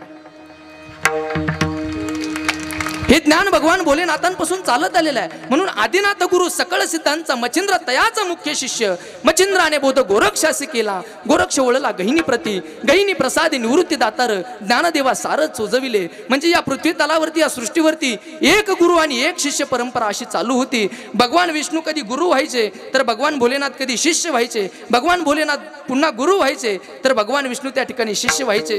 ही एक गुरु आणि एक शिष्य चालू असणारी परंपरा माऊली ज्ञानोबरांनी खोडून काढली आणि ते म्हणतायत की ज्ञानदेवा सार चोजविले. जे ज्ञान या सृष्टीचं जे इति गुह्यतमम शास्त्र, जे गुह्यतमम ज्ञान आहे, जे गुह्यतमम शास्त्र आहे, ते शास्त्र ते ज्ञान जगाला वाटून देण्याचं काम माऊली ज्ञानोबरांनी केलं आहे. विठ्ठल, मला सांगण्याचं तात्पर्य काय की ज्या माऊली ज्ञानोबरांनी समाजाच्या उद्धाराकरता ज्ञानेश्वरी सारखा पवित्र ग्रंथ निर्माण केलाय, त्या माऊली ज्ञानोबरांनी या समाजाने किती त्रास दिला, त्या चारही भावंडांना या समाजाने किती त्रास दिला. एक दिवसाचा प्रसंग आहे. निवृत्ती दादांना त्या ठिकाणी मांडे खाण्याची इच्छा निर्माण होते आणि मांडे खाण्याची इच्छा ते त्या ठिकाणी मुक्ताई समोर प्रगट करताय. मुक्ताईने सांगितलं, दादा मला मोठे मांडे तर बनवता येणार नाही, परंतु मी माझ्या चिमुकल्या हातांनी छोटे छोटे मांडे तुम्हाला खायला घालेल. आणि म्हणून मी आत्ता जाते आणि कुंभारवाड्यातून त्या ठिकाणी खापर घेऊन येते. मुक्ताई कुंभारवाड्यात गेलेली आहे, हातामध्ये खापर घेतलेला आहे, चौकापर्यंत आलेली आहे. चौकापर्यंत आल्यानंतर एक पगडीवाला विसोबा चाटीस विसोबा खेचर नावाचा व्यक्ती घोड्यावरती चालताना मुक्ताईला विचारतो, का ग मुक्ते कुठे चालवलं खापर? तिने सांगितलं, काका माझ्या दादांना माझ्या भावंडांना त्या ठिकाणी मांडे खाण्याची इच्छा आहे, म्हणून हे खापर मी मांडे भाजवण्याकरता चालवलेलं आहे. विसोबा काका म्हणताय, अरे या गावचे वतनदार आम्ही, चांगलं खाण्याची इच्छा जर व्हावी तर आम्हाला व्हावी. या संन्यासाच्या कार्ट्यांना कशाला चांगलं खाण्याची इच्छा व्हावी? या संन्यासाच्या कार्ट्यांना जर त्या ठिकाणी चांगलं खाण्याची इच्छा जर व्हावी झाली असेल तर त्यांनी दगड खावी, त्यांनी माती खावी, पण चांगलं खाण्याची इच्छा फक्त या गावच्या वतनदारांना, आम्हा धर्मपंडितांना चांगलं खाण्याची इच्छा व्हावी. मुक्ताईच्या हातातलं खापर घेतलं आणि विसोबा काकाने त्या ठिकाणी फोडून टाकलं. मुक्ताई रडत रडत त्या ठिकाणी घरी आली. झालेला प्रसंग दादांना रडून सांगते, का रे दादा आपल्या जीवनामध्ये काय नेहमी दुःखच आहे का रे दादा? काही लोक आपल्याला त्रास देत आहे का? ते विसोबा काकानं माझ्या हातातलं मडकं फोडून टाकलं, भांड फोडून टाकलं, मडक्यात त्या ठिकाणी खापर फोडून टाकलं. माऊली म्हणताय, मुक्ते अगं जिचा ज्ञानदाता योगी आहे, जिचा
भाजण्याकरता खापराची काय गरज आहे? म्हणून माऊली ज्ञानोबरायांनी आपल्या योग सामर्थ्याच्या द्वारे त्या ठिकाणी जठराग्नी प्रदीप्त केलेला आहे. जठराग्नी प्रदीप्त करून त्या ठिकाणी स्वतःची पाठ तापवली आणि त्या तापलेल्या पाठीवरती मुक्ताई त्या ठिकाणी मांड भाजते. मुक्ताईनं ज्ञानदादाच्या पाठीवरती मांडे भाजलेले आहे. जिचा ज्ञानदादा योगी आहे तिला त्या ठिकाणी मांडे भाजण्याकरता खापराची काहीच गरज नाही. अरे जिचा ज्ञानदादा योग सामर्थ्याच्या द्वारे लठ्ठ असलेल्या रेड्याच्या मुखातून श्रेष्ठ असलेला ऋग्वेद जर बोलवतोय, तो ज्ञानदादा काय साधा असेल का? तिला मांडे भाजण्याकरता खापराची काय गरज आहे?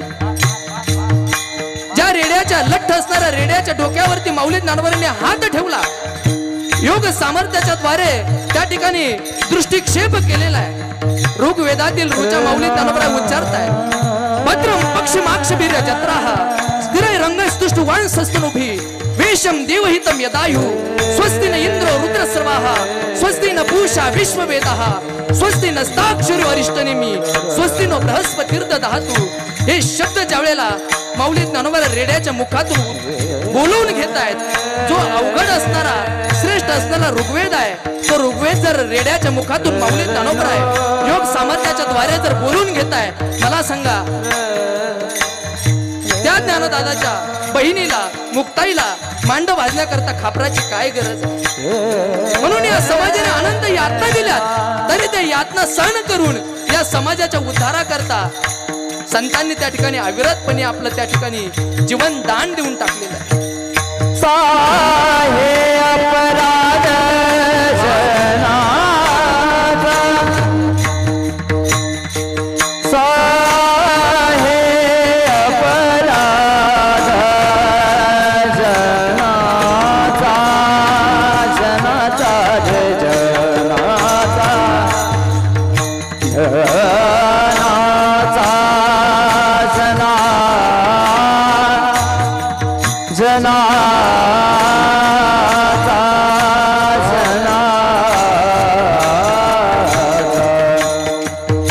जना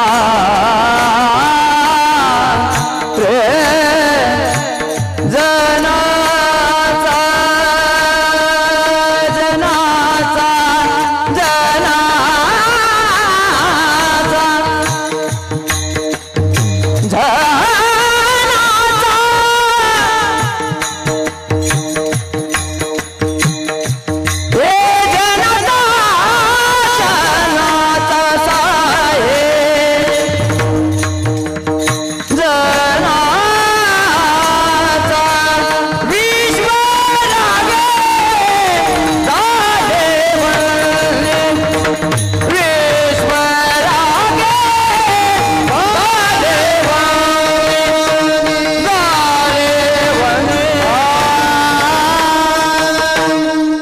महाराजांसाठी एकदा जोरदार टाळ्या वाजवा.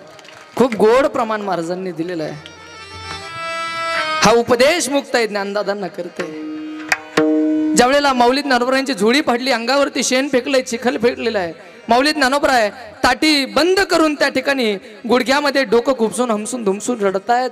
त्यावेळेला मुक्ताई त्यांना उपदेश करते, दादा आपण योगी आहोत दादा, आपल्याला या समाजाचा उद्धार करायचा, योगी पावन मनाचा या समाजाचा उद्धार करायचा. या समाजाने त्रास दिला दादा, जर एखाद्या आपल्या दाताने जर जीभ चावली तर आपण काय बत्तीशी पाडून टाकतो का? जीभ दाताने चाविली कुणी बत्तीशी ताडिली, वृक्ष रागे झाले वनी संती सुखे व्हावे पाणी, विश्व पट ब्रह्म तोरा ताटी उघडा ज्ञानेश्वरा. मुक्ताईनं हा उपदेश ज्ञानदादांना केलेला आहे. ज्या समाजानं माऊली ज्ञानोबरायांच्या झोळीमध्ये भिक्षा वाढली नाही, ज्या समाजानं विठ्ठल पंतांना त्यांच्या वडिलांना माऊली ज्ञानोबरायांच्या वडिलांना आळंदीमध्ये राहू दिलं नाही, मुक्ताईच्या हातातलं खापर फोडून टाकलं, त्याच समाजाच्या उद्धाराकरता संतांनी आपलं जीवन व्यतीत केलेलं आहे.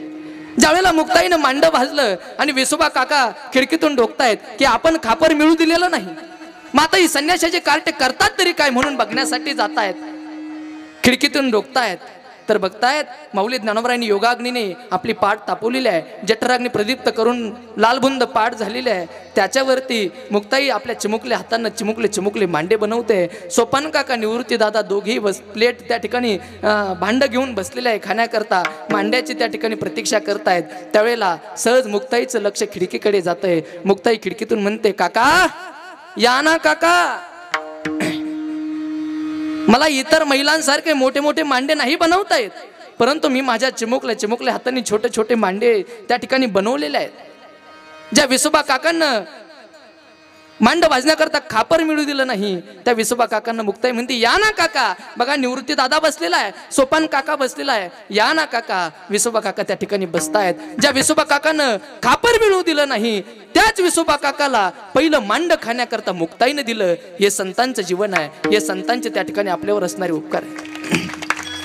ज्या विसोबा काकांना अनंत त्रास दिलेला आहे, ज्यांच्या बापापासून आस्था गायचे विसोबा काका त्या ठिकाणी आपल्याला त्रास देत आलेले आहेत, त्याच विसोबा काकांना मुक्ताईनं आणि माऊली ज्ञानोबरांनी प्रसाद देऊन मुक्त केला. मुक्ताईने बोध खेचरासी केला आणि मग तेने नामयासी बोधी येले. अहो, ज्यांना आपल्याला त्रास दिलाय संतांनी त्याला सुद्धा संतपद प्राप्त करून दिलेलं आहे. ज्या नामदेवरायांच्या कीर्तनामध्ये स्वतः भगवान परमात्म्याने नाचावं, नामदेव कीर्तन करी पुढे देव नाचे पांडुरंग, जनी म्हणे ज्ञान देवा बोलावा अभंग. ज्या नामदेवरायांच्या कीर्तनामध्ये स्वतः भगवान परमात्म्याने नाचावं, त्याच नामदेवरायांचं सद्गुरू होण्याचं सद्भाग्य मुक्ताईनं आणि माऊली ज्ञानोबरायांनी विसोबा काकांना त्या ठिकाणी प्राप्त करून दिलेलं आहे. याच्यापेक्षा किती उपकार असावे संतांचे.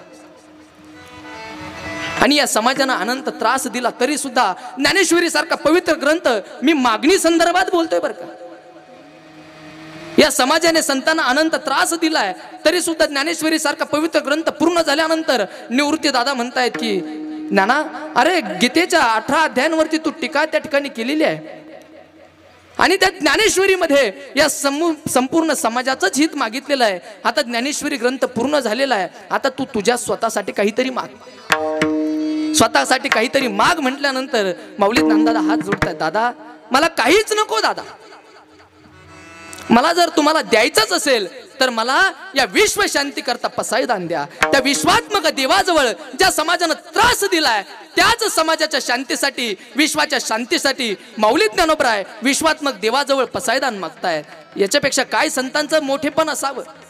आणि त्या पसायदानामध्ये म्हणतायत की जे खलांचे व्यंकटी सांडो तया सत्कर्मी रती वाढो भूता परस्परे पडो मैत्र जीवांचे. जे खलांची व्यंकटी सांडो, खल नाम दृष्ट, जे वाईट माणसं आहेत, दृष्ट माणसं आहेत, त्यांना मारावं असं माऊली ज्ञानोबांनी कधी म्हटलेलं नाही.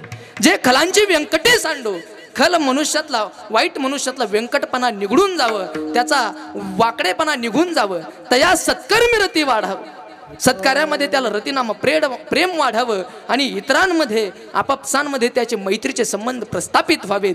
काय प्रगल्भ विचार असतील संतांचे. ज्या समाजाने त्रास दिलाय त्याच समाजाच्या उद्धाराकरता माऊली ज्ञानोबराय विश्वात्मक देवाजवळ विश्व शांतीसाठी पसायदान मागतायत. मला सांगण्याचं तात्पर्य काय, आपल्या मागण्यामध्ये आणि संतांच्या मागण्यामध्ये त्या ठिकाणी फरक आहे. जगद्गुरु तुकोबारायांनी सुद्धा समाजाच्या समोर मागितलंच नाही. जगद्गुरु तुकोबारायांनी सुद्धा भगवंताच्या समोर मागत असताना प्रेम मागितलंय. हेच महाराज सांगताय अभंगाच्या द्वितीय काही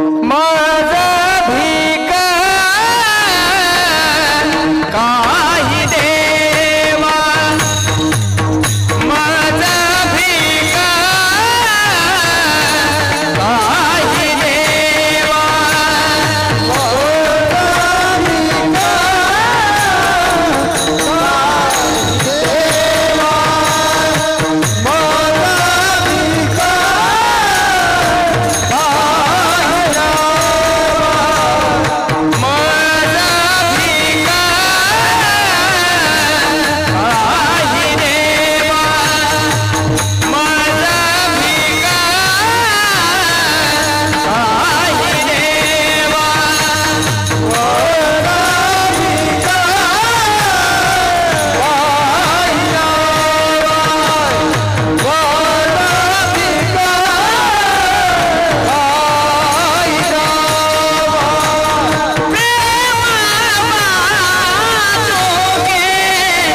मज भीक काही देवा प्रेम भातुके पाठवा.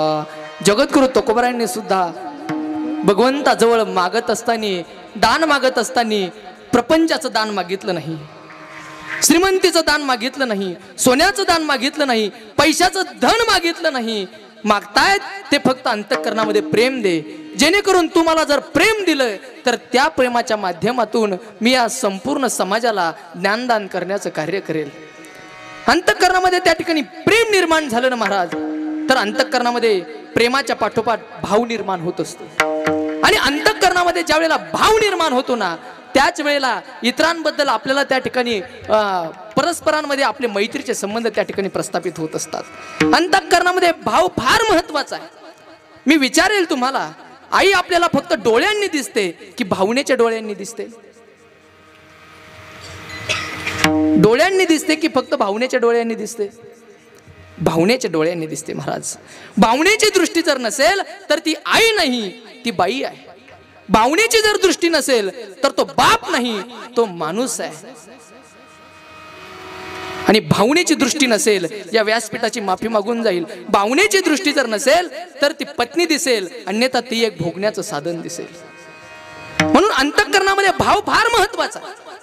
अंतःकरणामध्ये जर भाव असेल तर तुम्हाला त्या मंदिरामध्ये गुरु मच्छिंद्रनाथ दिसल्याशिवाय राहणार नाही. अंतःकरणामध्ये जर भावच नसेल तर तो फक्त एक काळा पाषाण आहे, तो फक्त एक दगड बसलेला आहे. परंतु अंतःकरणामध्ये जर भाव असेल तर तुम्हाला त्या ठिकाणी निश्चित त्यांची ती प्रचिती, त्यांचा साक्षात्कार झाल्याशिवाय राहणार नाही. ज्याप्रमाणे सरांना साक्षात्कार झालाय त्याचं कारण सरांच्या अंतःकरणामध्ये भाव होता, अंतःकरणामध्ये भाव होता. म्हणूनच सरांना त्या ठिकाणी मच्छिंद्रनाथांचा, त्या ठिकाणी बडे बाबांचा त्या ठिकाणी साक्षात्कार झालाय आणि साक्षात्कार करून स्वयंभू रूपानं त्या ठिकाणी प्रगट झालेले आहे.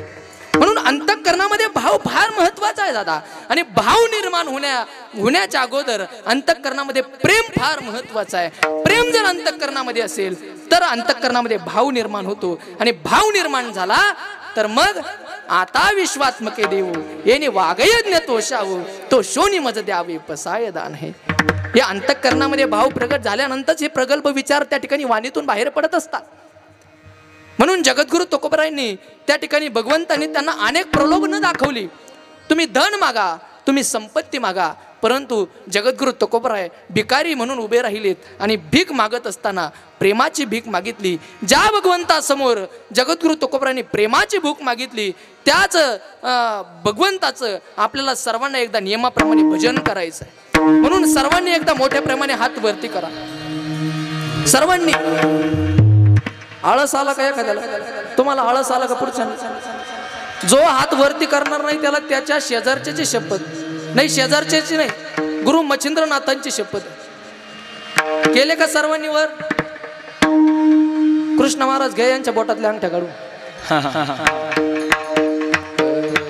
राहू दे अशीच वर. विठोबा आणि वाजवा भजन करा. हरी जय जय हरी जय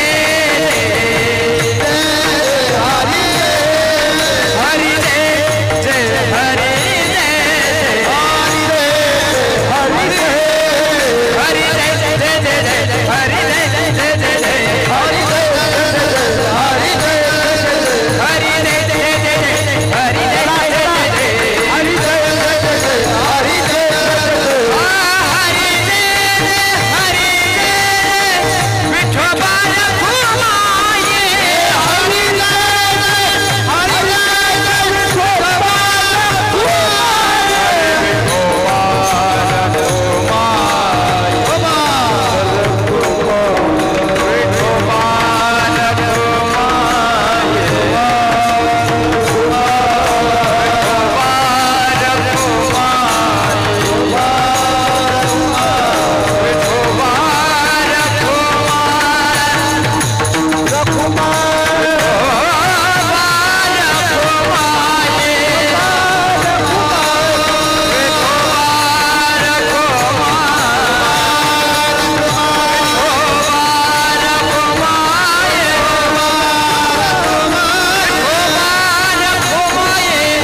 या गुणवान टाळकऱ्यांकरता एकदा टाळ्या वाजवा बरं सर.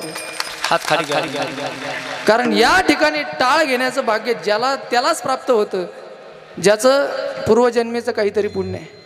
तुका म्हणे होता ठेवा आणि मग तो या भावा सापडला. ज्याचा पूर्वजन्मेचं काहीतरी पुण्य आहे त्यालाच या कीर्तनामध्ये टाळ घेऊन उभं राहण्याची संधी प्राप्त होते.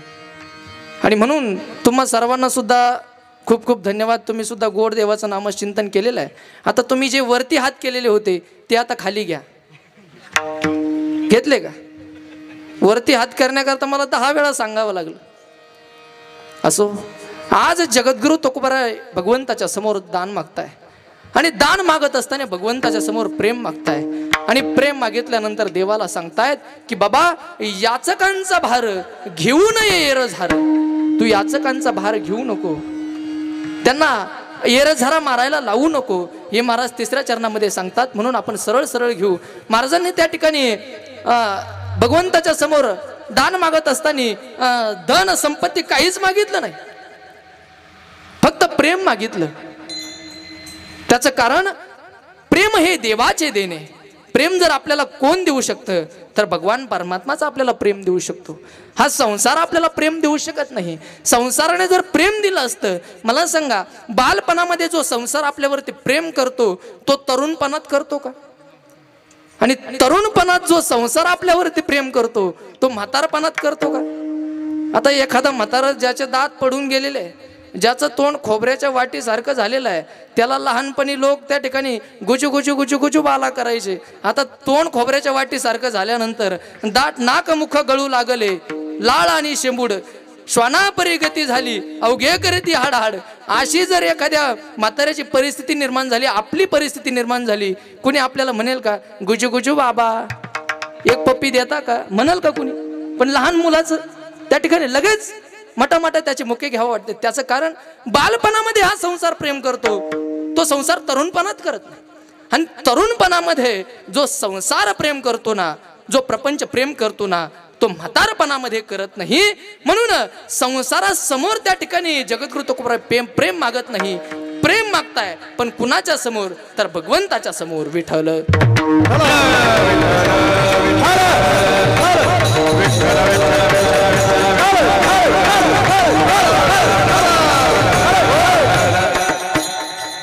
या संसाराने जर आपल्याला प्रेम दिलं. मला माहिती वेळ खूप झालेला आहे, परंतु आपलं कीर्तन चालू होण्यातच 10 वाजले होते आणि जागराचं कीर्तन आहे, थोडा उशीर होणार आहे, परंतु सर्व मन लावून ऐकताय याच्यात मला आनंद आहे. जास्त गर्दीपेक्षा श्रोते कमी असावे, पण चाणक्य असावे आणि जिज्ञासू असावे. म्हणजे गर्दीपेक्षा दर्दी असणं महत्वाचं आहे. आणि या ठिकाणी तुम्ही जे सर्व श्रोते बसले ते चाणक्य आणि जिज्ञासू श्रोते आहेत. एवढा टाइम झाला तरी कुणी अजून मांडी मोडलेली नाही आणि अजून आपला 1 तास उरलेलाच आहे. हा, तोपर्यंत मी आठवतो काय मला सांगायचं ते. तुम्ही चहा घेऊन या तोपर्यंत. विठ्ठल विठ्ठल काय सांगत होतो मी? मला कीर्तन. अहो, हा संसार आपल्याला प्रेम देऊ शकत नाही. प्रेम जर कोण देऊ शकत होता? आपला विषय होता भगवान परमात्मा प्रेम देऊ शकतो. म्हणून जगद्गुरु तुकोबाराय भगवंतासमोर प्रेम मागताय. संसाराने जर आपल्याला प्रेम दिलं असतं, संसाराने जर आपल्याला सुख आणि प्रेम दिलं असतं, तर रावणाचा संसार मी तुम्हाला सांगून जाईल. रावणाचा संसार एवढा मोठा होता, रावणाची एवढी श्रीमंती होती, एवढं पाठबळ रावणाचं होतं. रावणाला त्या प्रपंचाने, त्या संसाराने प्रेम दिलं का महाराज? नाही प्रेम दिलं. सुख रावणाला त्या प्रपंचाने दिलं का? नाही दिलं. अहो, रावणाची श्रीमंती जर बघितली तर कोटी गरज येतं कासा आणि तांब्याची, शुद्ध कांचनांचे सप्तकोटी, किंबहुना तुका म्हणे ज्याची संपत्ती एवढी, सांगा ते कवडी गिरी. ज्याची 7 कोटी घरं त्या ठिकाणी शुद्ध कांचनांचे सप्तकोटी, ज्याची 7 कोटी घरं शुद्ध सोन्याची होती, शुद्ध नाही 24 कॅरेट शुद्ध सोन्याची ज्याची 7 कोटी घरं होती, त्या रावणाला सुद्धा या प्रपंचाने प्रेम दिलं का महाराज? शेवटी तुकोबाराय म्हणतायत की तुका म्हणे ज्याची संपत्ती एवढी, सांगा ते कवडी नेली. अहो, त्याने कवडी जर संपत्तीतून नेली नाही तर तो इतरांचं प्रेम काय घेऊन जाणार आहे? रावणाचं जर घरातलं जर मनुष्यबळ सांगायचं ठरलं तर 80,000 बायका आहे, 1.25 लाख नातू आहे, पंतू आहे. मला असं वाटतं एखाद्या वार्डातून रावणानं जर फॉर्म भरला असता तर समोरच्याचं डायरेक्ट डिपॉझिट जप्त झालं असतं. एवढं मतदान रावणाच्या घरातच होतं. आणि त्याची ताकद जर सांगायची झाली, त्या रावणाचं महात्म्य जर सांगायचं झालं तर 33 कोटी घरं, 33 कोटी देवता रावणाच्या दरबारामध्ये कामं करण्याकरता होते. आता 33 कोटी, कोटी हा संस्कृत शब्द आहे बरं का, संस्कृत कोटी शब्द आहे, त्याचा मराठीमध्ये प्रकार शब्द असं होतं. म्हणून 33 प्रकारचे देव आहेत. प्रकारला संस्कृतमध्ये कोटी म्हणतात, म्हणून 33 कोटी देव आहेत. आणि ते 33 कोटी देव रावणाच्या दरबारामध्ये कामं करतायत. आता कोणकोणत्या देवानं रावणाच्या दरबारामध्ये कोणकोणतं काम केलं हे मी तुम्हाला सांगून जाईल. इंद्रबारी चंद्र छत्रधरी, यम पाणी वाहे घरी, वायू सर्वदा पूजे ओसरी, विधी तेथ करी दळण कांडन, अश्विनी कुमार दोन्ही, परिमळ द्यावे श्रेयस लागुनी, विलंब होता अर्धाक्षणी दासी धावून धुमसती मैराळ देव कानडे करती राक्षसांच्या दाड्या खाडे आरसान दावी ते जयाकडे तोची रोकडे भुकाडी नवग्रहांची पिडा गाडी ते रावणे घातली बांधवडी आणि पायी अडकवणी बीडी पायरी तडी अडकविले विघ्न न राहू शके जया पुढे तो गणेश होऊन बापुढे आणि गाढवांचे कळप गाडे चोहूकडे उडत असे इतकं त्या रावणाचं सामर्थ्य होतं 33 कोटी देवता त्याच्या दरबारामध्ये काम करण्याकरता होती संतांनी वर्णन केलं इंद्र बारी चंद्र छत्रधरी इंद्र आणि चंद्र बारी बारीनं रावणाच्या डोक्यावरती छत्र धरण्याकरता होते यम पाणी वाहे घरी यमदेव ज्या यमदेवाच्या फाशाला आपण घाबरतो मृत्यूला आपण घाबरतो तो यमदेव रावणाच्या दरबारामध्ये झारीनं पाणी भरण्याकरता होता विधी निषेध आपण त्या ज्याला म्हणतो ते विधी निषेध रावणाच्या बायकांना त्या ठिकाणी दळण कांडण करू लागण्याकरता होते अश्विनी कुमार नामक ज्या देवता सांगितलेल्या आहेत त्या देवता रावणाच्या बायकांना फुलांचे हार आणून देण्याकरता होते फुलांचे गजरे करून देण्याकरता होते अश्विनी कुमार दोन्ही परिमळ द्यावे श्रेयस लागुनी आणि विलंब होता अर्धाक्षणी दासी धावून धुमसती जे अखिल महाराष्ट्राचं जे कुलदैवत आहे खंडोबा मल्हारी मार्तंड ते खंडोबा मल्हारी मार्तंड रावणाच्या दरबारामध्ये राक्षसांच्या त्या ठिकाणी दाढ्या करण्याकरता होते ज्या नवग्रहांची पीडा आपल्याला त्या ठिकाणी लागते त्या नवग्रहांची पीडा रावणानं गाडून टाकलेली होती नवग्रहांची पीडा गाडी ते रावणे घातली बांधवडी आणि पायी अडकवणी बीडी पायरी तडी अडकविले त्या नवग्रहांचे पालथे टाकून त्या नवग्रहांच्या 9 पायऱ्या बनवल्या आणि त्यांची शिडी भरून रोज रावण त्या शिडीवरून चढून सिंहासनावरती आरूढ व्हायचा आणि ज्या गणपती बाप्पा समोर कधी विघ्न टिकत नाही ज्या गणपती बाप्पाला आपण विघ्नहर्ता म्हणतोय संकट आल्यानंतर ज्या गणपती बाप्पाचा आपण धावा करतोय तो गणपती बाप्पा विघ्न न राहू शके जया पुढे तो गणेश होऊनी बापुढे गाढवांचे कळप गाडे चोहूकडे उडत असे ज्या गणपती बाप्पा समोर कधी विघ्न टिकत नाही तो गणपती बाप्पा रावणाच्या लंकेमध्ये त्या ठिकाणी गाढव वळण्याकरता होता या अशा प्रकारे 33 कोटी देवता ज्याच्या दरबारामध्ये काम करतायत तो रावण काय साधा सामर्थ्यवान असेल का सोनियाची पुरी समुद्राचा वेढा समुदाय गाढा राक्षसांचा ज्याची सोनियाची पुरी आहे समुद्राचा गाढा आहे समुद्राचे त्या ठिकाणी वेढा आहे आणि समुदाय गाढा राक्षसांचा त्या रावणाचं ज्ञान जर सांगायचं झालं त्या रावणाची भक्ती जर सांगायची झाली तर या पृथ्वी तलावरती सांगितलं जातंय की आजपर्यंत त्या भगवान भोलेनाथांचा रावणासारखा भक्त आजपर्यंत त्या पृथ्वी तलावरती जन्माला आलेला नाही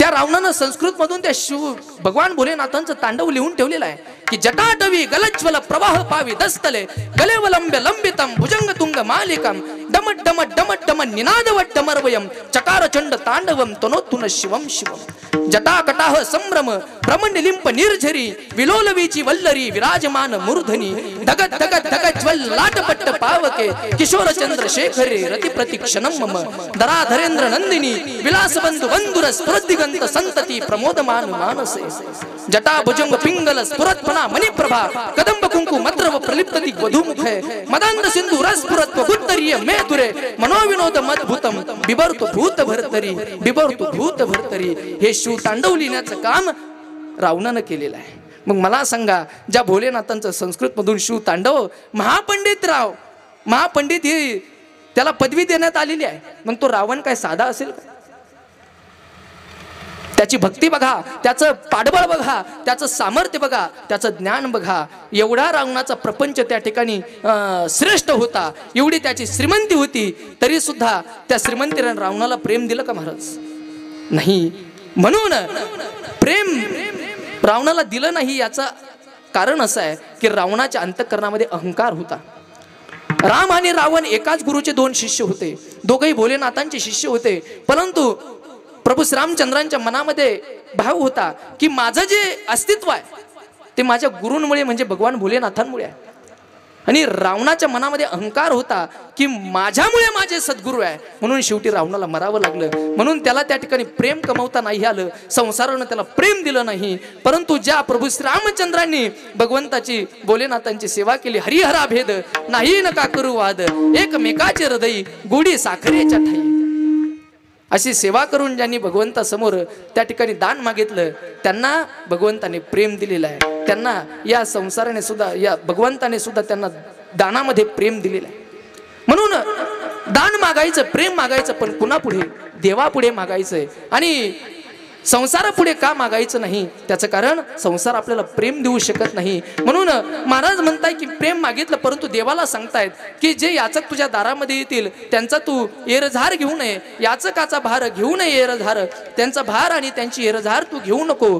परंतु तुला जर दान द्यायचं असेल, त्यांना जर तुला दान द्यायचं असेल, तू उदार अंतःकरणाने आणि उत्तम प्रकारे त्यांना दान दिलं पाहिजे. आता दानाचे 3 प्रकार आहे, मी तुम्हाला सांगून गेलो. एक कनिष्ठ दान आहे, एक मध्यम दान आहे आणि तिसरं उत्तम दान आहे. कनिष्ठ दान त्याला म्हणतात की जे दान घरी बोलावून दिलं जातं. एखाद्याला खरंच मदतीची अपेक्षा आहे, त्याला काहीतरी जर पाहिजे असेल आणि त्याला जर आपण म्हटलं तुला गरज आहे, तू माझ्या घरी ये, मग मी तुला दान देतो, त्याला कनिष्ठ दान म्हणतात. मध्यम दान असं आहे की एखाद्यानं तुम्हाला गरजेसाठी फोन करावा आणि फोन केल्यानंतर तुम्ही त्याला दान देण्यासाठी, त्याला मदत देण्यासाठी तुम्ही होकार द्यावा, याला मध्यम दान म्हणतात. आणि उत्तम दान असं आहे की एखाद्याला खरंच गरज आहे आणि ज्याला गरज आहे त्याचे आणि माझे भांडणं झालेले आहे, परंतु तो फार मोठ्या संकटात सापडलेला आहे, त्याचा आणि माझं फार वैर आहे, जन्मोजन्मीचं आमच्या दोघांचं वैर आहे. एवढं वैर असून सुद्धा तो ज्या वेळेला संकट कालामध्ये सापडतो आणि त्याची मदत करण्याकरता आपण ज्या वेळेला जातो ना, त्याला उत्तम दान म्हणतात. आणि हे जगद्गुरु तुकोबाराय म्हणतात की तुला जर याचकाला दान द्यायचं असेल तर उत्तम प्रकारचं दान तू त्या याचकाला दिलं पाहिजे. हेच महाराज सांगताय अभंगात. तू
ठाकलो से द्वारी उभा याच का भिकारी मज भीक काही देवा प्रेम भातुके पाठवा याचकाचा भार घेवो नये येरझार मज भीक काही देवा प्रेम भातुके पाठवा तुका म्हणे दान सेवा घेतल्या वाचून मज भीक काही देवा प्रेम भातुके पाठवा.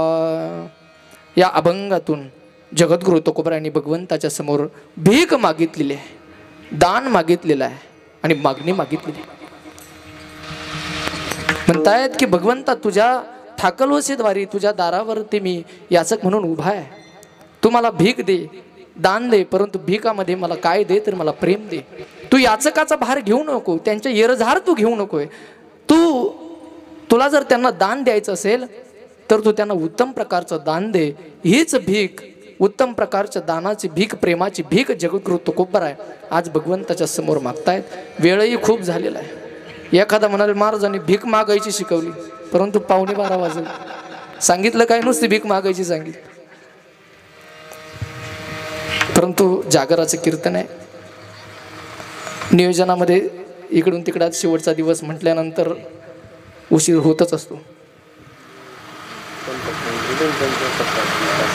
हो होईल. ज्यांनी या ठिकाणी 5 दिवस अन्नदान केलेलं आहे त्यांचाही या ठिकाणी सत्कार समारंभ, या ठिकाणी नाथबाबांचा प्रसाद त्यांना मिळणार आहे, तोही त्यांनी स्वीकारावा अशी मी त्यांना विनंती करतो. परंतु ते तुकाराम झाल्यानंतर, ज्ञानदेव तुकाराम झाल्यानंतर टाळकरी खाली बसतील. उत्तम अशी साथ मला या ठिकाणी मृदंगावरती ज्यांनी केली ते आमचे गुरुबंधू मृदंग विशारद कृष्णा महाराज जाधव आळंदीकर. त्यानंतर जे मृदंगाची साथ करतायत ते आकाश महाराज आळंदीकर. सुंदर अशी गायनाची साथ ज्यांनी केली ते हरिभक्तपरायण गुरुबंधू गणेश महाराज पोपळगट, हरिभक्तपरायण नारायण महाराज पालवी, हरिभक्तपरायण अर्जुन महाराज मार्कंड शिंगवेकर. खूप अशी गोड या गायक मंडळीने या ठिकाणी साथ मला केलेली आहे. आणि तुम्हालाही ऐकण्यामध्ये आनंद वाटलाच ना, वाटला की नाही? अहो, इस्रायलचे जर आधुनिक गोठे, इस्रायलमध्ये त्या ठिकाणी दुग्ध व्यवसाय मोठ्या प्रमाणात चालतो. इस्रायलचे आधुनिक गोठे जर तुम्ही त्या ठिकाणी यूट्यूबवरती जर सर्च केले तर तुमच्या लक्षात येईल की त्या ठिकाणी गायांना संगीत ऐकवलं जातं. त्याचं कारण त्यांचं त्या ठिकाणी त्यांची जी बॉडी आहे ती व्यवस्थित राहावी, त्यांचं जे माइंड आहे, त्यांचं जे वातावरण आहे ते फ्रेश राहावं आणि त्याचा दुधावरती चांगला परिणाम होत असतो. मग मला सांगा, संगीताचा जर जनावरांवरती परिणाम होतो मग तुमच्या आमच्यावरती का होतो? आणि तो व्हावा असं मला वाटतं. म्हणून या संपूर्ण गायक वादक टाळकरी महाराजांकरता तुम्ही एकदा कडकडून मोठ्यानं टाळ्या वाजवायच्या. तुम्हाला 5 दिवस या ठिकाणी साथ देत आहेत, 5 दिवस या ठिकाणी सेवा देत आहेत, तुम्हाला त्या ठिकाणी गायनाची सेवा देत आहेत, पक्वत मृदंगाची सेवा देत आहेत, हार्मोनियमवरती साथ करतायत. बाबांचं काय, सुभाष महाराज खूप गोड त्या ठिकाणी हार्मोनियमवरती साथ करतायत. माझा आवाज तुमच्यापर्यंत जे पोचवतायत, गोड अशी साऊंड सिस्टीम, साईनाथ दादांची खूप गोड अशी साऊंड सिस्टीम आहे, खूप गोड त्यांनी त्या ठिकाणी आवाज दिलेला आहे. आमचे दुसरे गायनाचार्य महाराज विनायक महाराज पांचाळ आळंदीकर, त्यांनी खूप त्या ठिकाणी सुंदर अशी भैरवी त्या ठिकाणी गायलेली आहे. म्हणून सर्वांना या ठिकाणी खूप खूप धन्यवाद देतो. विशेषतः या टाळकरी बाळगोपाळांना त्या ठिकाणी धन्यवाद देतो. त्याचं कारण झालंय 2.5-3 तास झाले तसे ते टाळ घेऊन उभे आहेत. वय तरी काय आहे त्यांचं, परंतु ते ज्या संस्थेत शिकतायत त्यांच्या गुरुजींना सुद्धा मी प्रणाम करतो, त्यांच्याही चरणी कोटी कोटी वंदन करतो. या ठिकाणी नंदन सरांच्या प्रेमातून, आग्रहातून आणि आमचे आदरणीय, माझ्यावरती नितांत प्रेम असणारे आमचे सूर्यवंशी सर यांच्या माध्यमातून, प्रेमातून या ठिकाणी सेवा करण्याचा मला या ठिकाणी योग आलेला आहे. आता सर्वांचा मला नामानिशी परिचय नाही म्हणून कुणाचा उल्लेख मी करत नाही. ज्यांचं नाव घेतलं ते देव आहेत आणि ज्यांचे नाव राहिले ते महादेव आहेत असं समजून आपण पुढे चालू. आणि म्हणून सर्वांना मी या ठिकाणी धन्यवाद देतो. झालेली सेवा त्या ठिकाणी भगवान मच्छिंद्रनाथांच्या चरणी भगवान भोलेनाथांच्या चरणी योगीराज सद्गुरू श्री गंगागिरीजी महाराज स्वानंद सुखनिवासी ब्रह्मलीन सद्गुरू श्री नारायणगिरीजी महाराज प्रातस्मरणीय स्वामी गुरुवर्य रामगिरीजी महाराज माझे गुरुवर्य परमश्रद्धेय परम आदरणीय स्वामी नवनाथजी महाराज म्हस्के तुम्हा सर्व श्रोते सज्जनांच्या चरणी अर्पण करतो। जे काही चुकलं असेल ते माझ्या बुद्धीचे दोष समजून माझी मला परत द्या, परंतु जे काही बरोबर आहे ते माझ्या गुरुवर्यांच्या साधू संतांचा कृपाप्रसाद आहे, मच्छिंद्रनाथ बाबांचा त्या ठिकाणी मला कृपाप्रसाद आहे। म्हणून जे काही चुकलं असेल ते सोडून द्या। एखाद्याचं मन दुखावलं असेल तर दिलगिरी व्यक्त करतो। टाईमही मी तुमचा खूप घेतलेला आहे, त्याबद्दल मी सर्वांची माफी मागतो। न्यूनते पुरते अधिकते सरते करुणे घ्यावे हे तुमते विनोद असे, पायाच्या प्रसादे काही बोलिलो विनोदे मज क्षमा करणे संती नोहे अंगभूत युक्ती नोहे हा उपदेश तुमचे बडबडिलो शेष मज क्षमा करणे संती नोहे अंगभूत युक्ती तुमच्या कृपेचे पोसणे जन्मोजन्मी तुका म्हणे विठ्ठल।